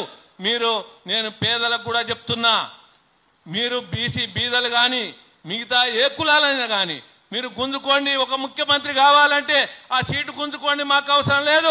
మీరు ఎమ్మెల్యేలు కావాలనుకుంటే మీరు ఏ విధంగా ఎత్తులు జిత్తులు యుక్తి ఏ విధంగా చేస్తారో మీరు గుంజుకోండి, మాకు అభ్యంతరం లేదు. కానీ మా అగ్రవర్ణ పేదలు ఉన్నటువంటి ఈడబ్ల్యూఎస్ రిజర్వేషన్ల జోలికి వచ్చిన, మా అగ్రవర్ణ పేదలకు అన్యాయం జరుగుతున్నా, మా అగ్రవర్ణ పేదలు ఎదుర్కొంటున్నటువంటి సమస్యల మీద ఎవరు అడ్డం వచ్చినా మేము మాత్రం సంఘటితమై శక్తివంతంగా పోరాటం చేస్తామని నేను ఈ సందర్భంగా ఈ వేదిక ద్వారా హెచ్చరిక చేస్తున్నా. ఎందుకంటే మేము అందరితోటి ఆత్మీయంగా, అభిమానంగా కలిసి సహజీవనం, సామాజిక స్పృహతోటి మేము బ్రతకాల్సినటువంటి అవసరం ఉందని మేము భావిస్తున్నటువంటి ఈ తరుణంలో మీరు కులాల జపాలు చేస్తూ, వర్గ వైషమ్యాలు చేస్తూ, రాజకీయ పార్టీలు తమ స్వార్థం కొరకు ఈ విధంగా ఎత్తుగడలు చేసి మీరు మాట్లాడడం కరెక్ట్ కాదని చెప్తున్నా. ఇంకొకటి చెప్తున్నా, అయ్యా మేము ఈ దేశ పౌరులం, ఈ రాష్ట్ర పౌరులం. మరి అన్ని వర్గాలకు హాస్టల్ ఉన్నాయి, స్కాలర్షిప్లు ఉన్నాయి, ఫీ రియంబర్స్మెంట్ ఉంది, ఫ్రీ ఎడ్యుకేషన్ ఉంది, స్టడీ సర్కిల్ ఉన్నాయి, కార్పొరేషన్ ఉంది, కమిషన్ ఉంది, ఇవన్నీ ఉన్నాయి. మరి వీళ్ళకెందుకు లేవు? వీళ్ళు ఈ దేశ పౌరులు కాదా? ఈ ప్రభుత్వాలకు పన్నులు కట్టట్లేదా? వీళ్ళలో పేదరికం లేదా? మరి మీ కళ్ళకు కనపడతలేదా? రాజకీయ పార్టీ నాయకులారా, ఖబర్దార్, నేను హెచ్చరిక చేస్తున్నా. ఈ వేదిక ద్వారా ఈ రోజు కొద్ది మంది మేము కుటుంబ పెద్దలం మాత్రమే సమావేశమైనాము. మేము సంయుక్తంగా తీసుకోవాల్సిన నిర్ణయాల మీదనే మేము సమావేశమైనాం. మేము కూడా ఈ రాష్ట్రంలో, ఈ దేశంలో 30% జనాభా ఉన్నటువంటి మమ్మల్ని మీరు ఈ విధంగా తులనాడుతుంటే ఈ ప్రభుత్వాలు, ఈ రాజకీయ పార్టీలు కళ్ళు తెరిచి వాళ్ళు చూచుకుంటూ అపహాస్య పాలు చేస్తుంటే మేము భరించడానికి సిద్ధంగా లేవని ఈ వేదిక ద్వారా హెచ్చరిక చేస్తున్నాను. నేను ఇంకొకటి చెప్తున్నా, మీరు ఇటీవలి కాలంలో మీరు చూశారు, చంద్రశేఖర్ రెడ్డి అనే కుటుంబం వారు పిల్లల చదివేలేక ఫీజులు కట్టలేక, ఇంటి కిరాయి కట్టలేక, కుటుంబాన్ని పోషించలేక 2 పిల్లలకు విషాహారం ఇచ్చి భార్యాభర్తలు చనిపోయారు. మరి ఈ ప్రభుత్వాలు ఏం చేస్తున్నాయి? ఈ పేదరికం ఏ కులంలో ఉంది? చంద్రశేఖర్ రెడ్డి కావచ్చు, ఇంకా కమ్మ కావచ్చు, వెల్మ కావచ్చు, వైశ్య కావచ్చు, ఏ కులాలన్నా కావచ్చు, లేదా బీసీలే కావచ్చు, ఈ కుటుంబం నిరుద్యోగంతో విలవిలలాడుతూ ఉపాధి లేక మరణం అయితే ప్రభుత్వాలు కూడా ఆ కుటుంబాన్ని ఆదుకోవాల్సినటువంటి అవసరం ఉంది. మీరు అనుకుంటారు వైశ్యులు కూడా, ఎల్లంక సహోదరుడు చెప్పింది వాస్తవం. నేను అనంతపూర్లో స్వయంగా పోయిన, వేరుశనగ ముక్కలు, వేరుశనగ చేలల్ల పొంటి వేరుశనగలు పీక్తున్నారు, కూళ్ళకు పోయి పీక్తున్నారు. మనం అంటాము వెలమలు అంటారు, వెలమలు అంటే దొర అంటాం. దొర అని అంటే కొద్దిమంది ఒక కేసీఆర్ ఇంకో కుటుంబం ఉన్నంత మాత్రాన వెలమలంత కాదు. నేను ఏమనుకోవద్దు, ఇక్కడ వెలమ సోదరులు కూడా ఉన్నారు. మా దగ్గర దేవరకొండ ప్రాంతంలో దొర కూలికొస్తాం అనేటువంటి సందర్భాలు ఉన్నాయి. ఇది వాస్తవం, ఎవరేమనుకోవద్దు. అంటే ఇది నేను తప్పు పట్టడం కాదు, తక్కువ చేయడం కాదు. అట్లనే రెడ్లల్లో కూడా ఆకలి చావులు ఉన్నాయి, ఆత్మహత్యలు ఉన్నాయి, పిల్లలు పెళ్లిళ్ళు చేయలేనటువంటి పరిస్థితి ఉంది. కుటుంబ పరిస్థితులు ఎవరికి చెప్పుకోలేక దీనావస్థలో ఉండి అనేక మంది ఉపాధి లేక నిరాశ నిస్పృహలతో జీవితాలు గడుపుతున్నాయి. నేనేమంటున్నా, ఈ ప్రభుత్వాలకు కళ్ళుండి చూడలేకపోతున్నాయి, చెవులుండి వినలేకపోతున్నాయి. ఏమైనా అగ్రకులం అనే ముసుగు దొడగడం ఏందండి? ఏమండి ఇది సృష్టించబడ్డ కులం? నేనే కులంలో పుడతానేది నాకు తెలుసా? మా నాయన ఏ కులంలో పుట్టేది మా నాయనకు తెలుసా? మా తాత ఏ కులంలో పుట్టేది మా తాతకు తెలుసా? ఎవరైనా అంతే. 84 లక్షల కోట్ల జీవరాశులల్లా మనం ఒక మానవ రూపం వచ్చింది. ఈ మానవ రూపంలో అనేక కులాలుగా విభజించబడ్డాయి. ఈనాడు కులాలు సుమారు భారతదేశం వల్ల 5,000 కులాలు ఉంటాయి. అందులో ఏ కులాలో రకరకాల కులాలు ఉంటాయి. మరి కులాలు ఉన్నంత మాత్రాన ఐక్యమత్యం దెబ్బతినడానికి వీల్లేదు. మనం ఈ దేశ పౌరులం, ఈ భారత మాత ముద్దు బిడ్డలం. అదేవిధంగా ఈ రాష్ట్రంలో కూడా సమగ్రత కాపాడాలంటే, ఐక్యత దెబ్బతినకుండా ఉండాలంటే ఈ కుల విద్వేషాలు రెచ్చగొట్టవద్దు. మనం ఏమంటున్నాం?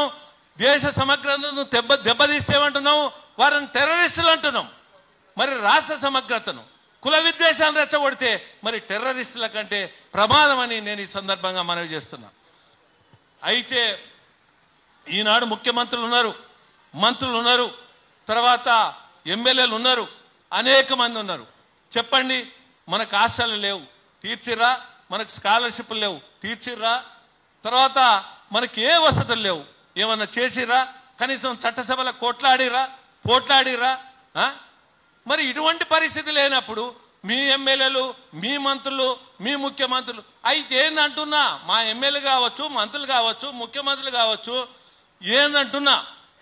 కాబట్టి ఒకటే గుర్తుపెట్టుకోండి, బాధలు అందరికి ఉంటాయి, గాథలు అందరికి ఉంటాయి, అభివృద్ధి ఫలాలు అందరికి అందాలి, సంక్షేమ ఫలాలు అందరికి అందాలి. ఇందులో దేశంలో ఉన్నవాళ్ళు కానీ, రాష్ట్రంలో ఉన్నవాళ్ళు కానీ ఎవరు కూడా అతిథులు గారు. అందరూ ఈ దేశాలకు, ఈ రాష్ట్రాలకు పన్నులు కట్టేవారే. కాబట్టి కొన్ని వర్గాలకు కొంగ జపం చేయడం మానండి. ఉన్నోళ్ళు లేనోళ్ళు 2 కులాలుగానే మారాల్సినటువంటి అవసరం ఉంది. దాని కొరకు మనం అందరం కొట్లాడాలి, దాని కొరకు మనం అందరం పోరాటం చేయాలి, మనం ఐక్యమత్యం ఉండాలి. ఏంటండి కుల వ్యవస్థ? ఇవాళ ఈ అపనిందలేంటి? కాబట్టి సోదరులారా, నేను రాజకీయ పార్టీలకు, ఈ ప్రభుత్వానికి ఇక నుండి మీరు కాసుకోండి అని చెప్తున్నాం. మేము తెలంగాణ రాష్ట్రంలో గ్రామాన, మండలంలో, జిల్లాలో, అదేవిధంగా ఆంధ్రప్రదేశ్లో కానీ, ఉమ్మడి రాష్ట్రంలో, అదేవిధంగా యావారు చెప్పినట్టు మేము గ్రామాన జేఏసీలు ఏర్పాటు చేసి, మండలాన జేఏసీలు ఏర్పాటు చేసి, రాష్ట్రంలో ఏర్పాటు చేసి, అదేవిధంగా దేశంలో ఏర్పాటు చేసి మా యుద్ధాన్ని ఒక ధర్మయుద్ధ పేరుని కొనసాగిస్తామని ఈ సందర్భంగా మీ అందరికీ తెలియజేస్తూ, నేను అందరి ఆమోదంతో నేను ఈ తీర్మానాలు, డిమాండ్లు మరియు తీర్మానాలు చదివి మేము ముందు పెడతాం.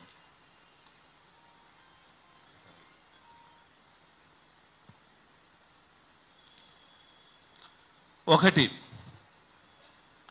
ఈబీసీ వర్గాల సంక్షేమం కోసం రాష్ట్రంలో ఈబీసీ వెల్ఫేర్ డిపార్ట్మెంటు, ఈబీసీ కమిషన్తో పాటు ప్రత్యేక మంత్రిత్వ శాఖ, అలాగే వారి సంక్షేమం కోసం 10,000 కోట్ల బడ్జెట్ కేటాయించాలి.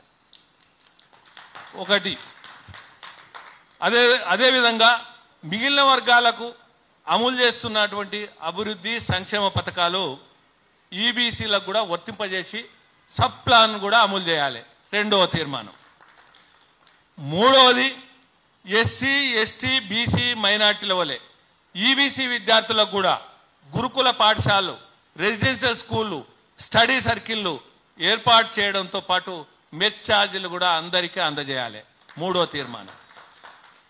నాలుగవది, ప్రభుత్వం ద్వారా జరిగే అన్ని నియామకాల్లో ఎస్సీ ఎస్టీ బీసీల వలె వయోపరిమితి నిబంధనలు, అర్హత మార్కులు ఈబీసీ వర్గాలకు కూడా వర్తింపజేయాలి. అదేవిధంగా మహిళా విద్యార్థులకు హాస్టల్ వసతులు కల్పించాలి, హాస్టల్ సౌకర్యాలు. తర్వాత ఐదవది, ఈబీసీలకు స్వయం ఉపాధి, పావులా వడ్డీ రుణ సౌకర్యము, గృహ వసతి కల్పించాలి. మనం ఇదంతా అడిగేది కూడా లేనోళ్ళ పక్షానే మనం అడుగుతున్నాం. అదేవిధంగా ఏడవది, ఇంటర్మీడియట్లో ఎస్సీ ఎస్టీ బీసీ మైనార్టీ విద్యార్థుల వలె ఈబీసీ విద్యార్థులకు కూడా ఫీజు రియంబర్స్మెంట్ వర్తింపజేయాలి. తర్వాత విదేశీ విద్యా పథకం ద్వారా దరఖాస్తు చేసుకున్న అర్హులైన ఓసీ ప్రతి పేద విద్యార్థులందరికీ కూడా ఈ పథకం అమలు చేయాలి, విదేశీ విద్యా పథకం.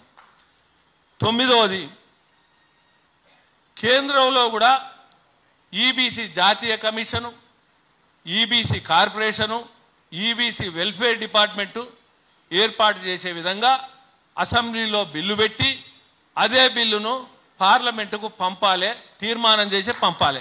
ఇది రాష్ట్ర ప్రభుత్వం ముందున్న ప్రధానమైనటువంటి డిమాండ్. ఎందుకంటే ఎస్సీ ఎస్టీ బీసీలకు ఎవరికి మనం వ్యతిరేకం కాదు, వాళ్ళకు కూడా అన్ని అవకాశాలు ఉండాలి. వాళ్ళతో పాటు మనకు కూడా ఈ అవకాశాలు కల్పించాలి. మన పక్షాన కూడా ఈ ప్రభుత్వం చిత్తశుద్ధిని నిరూపించుకోవాల్సినటువంటి అవసరం ఉంది. అయితే ఇక్కడ మన సహోదరులందరూ మాట్లాడిన విషయంలో ఇక్కడ కొన్ని ప్రధాన విషయాలు చర్చించడం జరిగింది. ఇప్పుడు సమావేశంలో చర్చించిన విషయాలు ఏంటంటే, కేంద్ర రాష్ట్ర ప్రభుత్వాల్లో ఇటు జాతీయంగా ఇక్కడ రాష్ట్ర పరంగా కమిషను, తర్వాత కార్పొరేషను, తర్వాత స్టడీ సర్కిళ్ళు ఇవన్నీ ఏర్పాటు చేయాలనేది ఒక చర్చ అయితే, రెండవది ఏంటంటే ఇప్పుడు ఈ స్టడీ సర్కిల్ ఏర్పాటు చేసి మీరు ఎవరి పేరు పెట్టుకుంటారో పెట్టుకోండి. మీరు రాజీవ్ గాంధీ పేరు పెట్టుకుంటారా, సోనియా గాంధీ పేరు పెట్టుకుంటారా, రాహుల్ గాంధీ పేరు పెట్టుకుంటారా, తర్వాత పివి నరసింహరావు పేరు పెట్టుకుంటారా, పెట్టండి. ఇప్పుడు ఎందుకంటే ఈ ఏదైతే విదేశీ విద్య ఉందో ఈ విదేశీ విద్య ఇప్పుడు బీసీల పూలే నుంచి ఇస్తున్నారు. అయితే ఒక 10 మందికి 15 మందికే మన ఓసీలలో ఇస్తారు. వాళ్ళు ఏమనుకుంటున్నారంటే, వాళ్ళు ఏం భావిస్తున్నారంటే మాది తీసుకుపోయి అగ్రకులాలలో ఉన్నటువంటి పేదలకు ఇస్తారు అనేది, మా నోటికాడి బుక్క గుంజుతురు అనేది బాధపడుతున్నారు. కాబట్టి వీళ్ళకి వెల్ఫేర్ డిపార్ట్మెంట్ ఏర్పాటు చేసి ఈ డిపార్ట్మెంట్ ద్వారా మీరు పథకం పేరు ఏదన్నా రూపొందించి మీ ఇష్టం ఉన్న పేరు పెట్టుకొని ఇది ఈ యొక్క విదేశీ విద్యా పథకం అమలు చేయాలనేది ప్రధానంగా ఈ చర్చలో వచ్చిన అంశం. అదేవిధంగా మన ఉపేందర్ గారు ఏమన్నారంటే జేఏసీలు ఏర్పాటు చేయాలన్నారు. వారి సూచన మేరకు ఇటు రాష్ట్రంలో, ఇటు జిల్లాల్లో, ఇటు దేశంలో జేఏసీలుగా ఏర్పాటు చేసి దాన్ని మనం ఉద్యమాన్ని పటిష్టంగా తీసుకుపోవడానికి ముందుకు పోవడానికి నిర్ణయం తీసుకోవడం. అదేవిధంగా ఇప్పుడు రాజీవ్ వికాస్ యువ వికాస్ యోజన అనేది అది కూడా ప్రభుత్వం మొట్టమొదలు మనల్ని విస్మరించారు. ఎస్సీ ఎస్టీ బీసీలకే పరిమితం చేశారు. అయితే దాని విషయంలో నేను కూడా అందరికీ ముఖ్యమంత్రి గారికి కానిచ్చి, ఉప ముఖ్యమంత్రి గారికి కానిచ్చి, చీఫ్ సెక్రటరీ కానిచ్చి, తర్వాత అందరికీ వినతి పత్రాలు ఇచ్చి విన్నవించి, మరి వీళ్ళల్లో కూడా పేదరికం ఉంది, వీళ్ళల్లో కూడా నిరుద్యోగులు ఉన్నారు, వీళ్ళకు కూడా రాజీవ్ యువ వికాస్ అమలు చేయాలనేటువంటి కోరినందుకు తర్వాత మన ఈబీసీలను కూడా రాజీవ్ యువ వికాస్లో చేర్చడం జరిగింది. కాబట్టి ఈ పథకం అర్హులైన వాళ్ళందరికీ కూడా అమలు చేయాలనేది ప్రధానంగా ఈ వేదిక ద్వారా డిమాండ్ చేస్తున్నాం. ఇంకొకటి ప్రధానమైనటువంటి డిమాండ్ ఏంటంటే ఓసీ కులాల పైన వివక్షత చూపిస్తూ సోషల్ మీడియాలో విమర్శలు చేసి, అంటే చిన్న చూపు కానీ కులాలను దూషించడం కానీ ఈ విధంగా చిన్న చూపు చూసి సమాజంలో ఒక ఏయ భావం చులకన భావం కలిగించే వారి మీద ప్రభుత్వం సుమోటగా కేసులు పెట్టి కఠినంగా చర్యలు తీసుకోవాలి. ఏ కులాన్ని ఎవరు దూషించినా, ఏ కులాన్నైనా ఎవరైనా గౌరవించుకోవాలి, అభిమానించుకోవాలి. ఆ విధంగా ఇష్టం వచ్చినట్టు దూషించితే వారి మీద కఠినంగా చర్యలు తీసుకుంటే ఎవరు కూడా ఎవరి జోలికి పోకుంటుంటారు. దీనికి ఏంటంటే ప్రభుత్వం ఈబీసీ కమిషన్ ఏర్పాటు చేయాలని విజ్ఞప్తి. అంటే కమిషన్ ఏర్పాటు చేసినప్పుడు కమిషన్కు ఆ బాధ్యత ఉంటుంది. వారి ఆర్థిక స్థితిగతులు తెలుసుకోవడం, తర్వాత ఎదుటి కులాలు ఏవైనా ఈ విధంగా మాట్లాడినప్పుడు కట్టడి చేయడం, ఇవన్నీ ఉంటాయి. ఎందుకంటే ఎస్సీలకు కమిషన్ ఉంది, ఎస్టీలకు కమిషన్ ఉంది, బీసీలకు కమిషన్ ఉంది, ఈబీసీలకు ఏం లేదు. ఈ అగ్రకులాలకి ఏది లేదు, కానీ ఒక ముసుగు అవుతుంది, అగ్రకులం అని ముసుగు ఉంది. ఆ ముసుగుతోటి మరి మనం ఆ ముసుగును అందరి రాజకీయ నాయకులకు ముసుగేసి వాళ్ళ కళ్ళు బైరు తప్పినటువంటి కళ్ళను తెరిపించి మనం తగిన గుణపాఠం చెప్పాల్సినటువంటి అవసరం, సమయం ఆసన్నమైందని ఈ సందర్భంగా మనవి చేస్తున్నా. అయితే ఇంకొక మాటతోటి నేను ముగిస్తున్నా. అంటే ఈ తెలంగాణలో కానీ ఆంధ్రలో కానీ ఉమ్మడి రాష్ట్రం వల్ల కానీ భారతదేశం వల్ల కానీ అగ్రకులాలు అంటే మీ ఇష్టం, అంటే అగ్రకులాలు ఈ రాష్ట్రంలో ఉండడం ఇష్టం లేదా? మరి ఇష్టం లేకపోతే మరి ప్రభుత్వాలు రాజకీయ పార్టీలు కలిసి మరి ఈ రాష్ట్రంకి వెళ్ళి వెలివేస్తారా? మరి అదన్నా ఒకటి తేల్చండి. ఇప్పుడు ఈ సృష్టించబడ్డ తర్వాత ఈ కులాలు ఉండవు, ఈ పిలువబడే కులాలు మరి ఈ రాష్ట్రం నుంచి వెలివేస్తారా? ఇది సమాజం ముందు చూస్తున్నా నేను ప్రశ్న. మరి వీళ్ళ ఓటర్లు అవసరం లేదా? మరి ఈ రాష్ట్రం నుంచి వీళ్ళని బహిష్కరిస్తారా? ఓటర్ లిస్టులకు వెళ్ళి కూడా తీసేస్తారా? ఈ అగ్రకులాలు అంటారు కదా, మరి వీళ్ళకి ఏం అవసరం లేదంటే వాళ్ళ ఓట్లు కూడా తీసేస్తారా? మరి అది కూడా ఆలోచించుకోవాలి ప్రభుత్వాలు, రాజకీయ పార్టీలు. లేదా మీ దృష్టిలా ఈ అగ్రకులాలు అంటే అందరూ కుబేర్లు, కోటీశ్వర్ల, మరి కోటీశ్వర్లు అంటే అందరి కోటీశ్వర్ల సర్టిఫికెట్లు అన్నీ ఇవ్వండి, వాటిని పెట్టుకొని అన్న అప్పులు తెచ్చుకుంటారు. ఇప్పుడు రాష్ట్రంలో ఉన్న వాళ్ళు అందరు కోటీశ్వర్లే కదా మీ దృష్టిలో. ఇక మీరు కోటీశ్వర్లు అయినప్పుడు ఒక్కొక్కరికి ఇగో ఫలాని వ్యక్తి కోటీశ్వరుడు, ఎల్లారెడ్డి కోటీశ్వరుడు, పుల్లారెడ్డి కోటీశ్వరుడు, భద్రా చౌదరి కోటీశ్వరుడు, సుబ్బారావు చౌదరి కోటీశ్వరుడు, అట్లా ఇవ్వండి సర్టిఫికెట్లు. అవైనా గ్యారంటీ కింద పెట్టుకొని లోన్లు అన్నది తెచ్చుకుంటాం. మరి ఏం చేస్తారో మీరే తెలుసు. 3 పాయింట్లు అడుగుతున్నా. మీరు ఈ రాష్ట్రాలకు వెళ్ళి వెలివేస్తారా, లేదా ఒకవేళ ఉంటే ఉండని అనుకుంటే ఓటర్ లిస్టులకు వెళ్ళి బహిష్కరిస్తారా, లేదు ఆ 2 కాదనుకుంటే మీరు కోటీశ్వర్ల సర్టిఫికెట్లు ఇస్తారా? లేదు ఈ 3 కాదనుకుంటే మీరు సంక్షేమ అభివృద్ధి పథకాలు అందరికీ అందజేసి సంక్షేమ రాజ్యంగా నిలబెట్టుకోవాలని నేను మనవి చేస్తూ ఈ వేదిక మీదకి వచ్చినటువంటి ఆయనకి ఇస్తా, ఇక్కడికి వచ్చినటువంటి శ్రీధర్ రెడ్డి గారు మీరేమైనా మాట్లాడతారా? ఏం లేగా. అయితే ఇక్కడికి వచ్చిన అందరికీ పేరున నా హృదయపూర్వక ధన్యవాదాలు తెలియజేస్తూ మనం ఒక శక్తివంతులుగా ఈ భారతదేశం వల్లనే మన తడాకేందో చూపించాల్సిందిగా మీ అందరికీ విజ్ఞప్తి చేస్తూ నేను చేతులు జోడించి మీ అందరికీ శిరస్సు వంచి నమస్కారాలు తెలియజేస్తున్నా. ఎందుకంటే ఇది మనకు ఒక ఘట్టం, ఇది చివరి ఘట్టం. నాకు కూడా వేరే ఏం లేవు. నా పిల్లలు మంచిగా సెటిల్ అయి ఉన్నారు, వాళ్ళు మంచిగా అమెరికాలో ఉన్నారు, కానీ ఈ మన ఆశయ సాధన దీని కొరకు మీతో పాటు మీ వెనక, మీ ముందు, మీ పక్కన, మీ మధ్య ఉండి నేను నడుస్తా.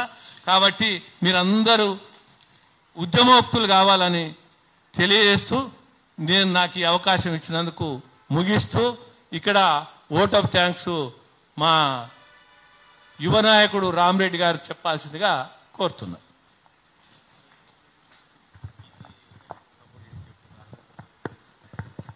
అందరికీ నమస్కారం. ఈరోజు మన జాతీయ అధ్యక్షులు వల్లభరెడ్డి రవీందర్ రెడ్డి గారు ఏర్పాటు చేసిన ఈ రౌండ్ టేబుల్ సమావేశానికి విచ్చేసిన వివిధ కుల సంఘాలకు మరియు ఇక్కడ వచ్చిన ప్రతినిధులకు అందరికీ పేరు పేరున నమస్కారాలు. మరియు ముఖ్యంగా మహిళా సోదరిమణులు మరియు పత్రికా విలేకరులు వీళ్ళందరికీ కూడా పేరు పేరున ధన్యవాదాలు తెలియజేస్తున్నాను. ఇంత మంచి ఈ కార్యక్రమాన్ని మన జాతీయ అధ్యక్షులు వల్లభరెడ్డి రవీందర్ రెడ్డి గారి ఆధ్వర్యంలో జరిగినది. ఇట్లాగే మళ్ళా నెలకోసారి 2 నెలలకోసారి జరుపుకుంటూ మనం అందరం ఏకమై అందరం మన హక్కుల గురించి పోరాడదామని మరియు ఆత్మగౌరవాన్ని నిలబెట్టుకుందామని మరియు ఇక్కడ వచ్చిన ప్రతి ఒక్కరికి ధన్యవాదాలు చెప్తూ బీసీ నాయకులు కూడా కొంతమంది మనకు మద్దతుగా వచ్చిండ్రు. వాళ్ళకు కూడా వెంకటయ్య గారికి మరియు ఇంకా ఇక్కడ వచ్చిన ముస్లిం మైనార్టీ అధ్యక్షులు యూసుఫ్ బాబు గారికి మరియు ఆ ప్రెస్ వాళ్లకు అందరికీ పేరు పేరున ధన్యవాదాలు తెలుపుకుంటూ ఈ రోజు కార్యక్రమాన్ని ఒక్క నిమిషం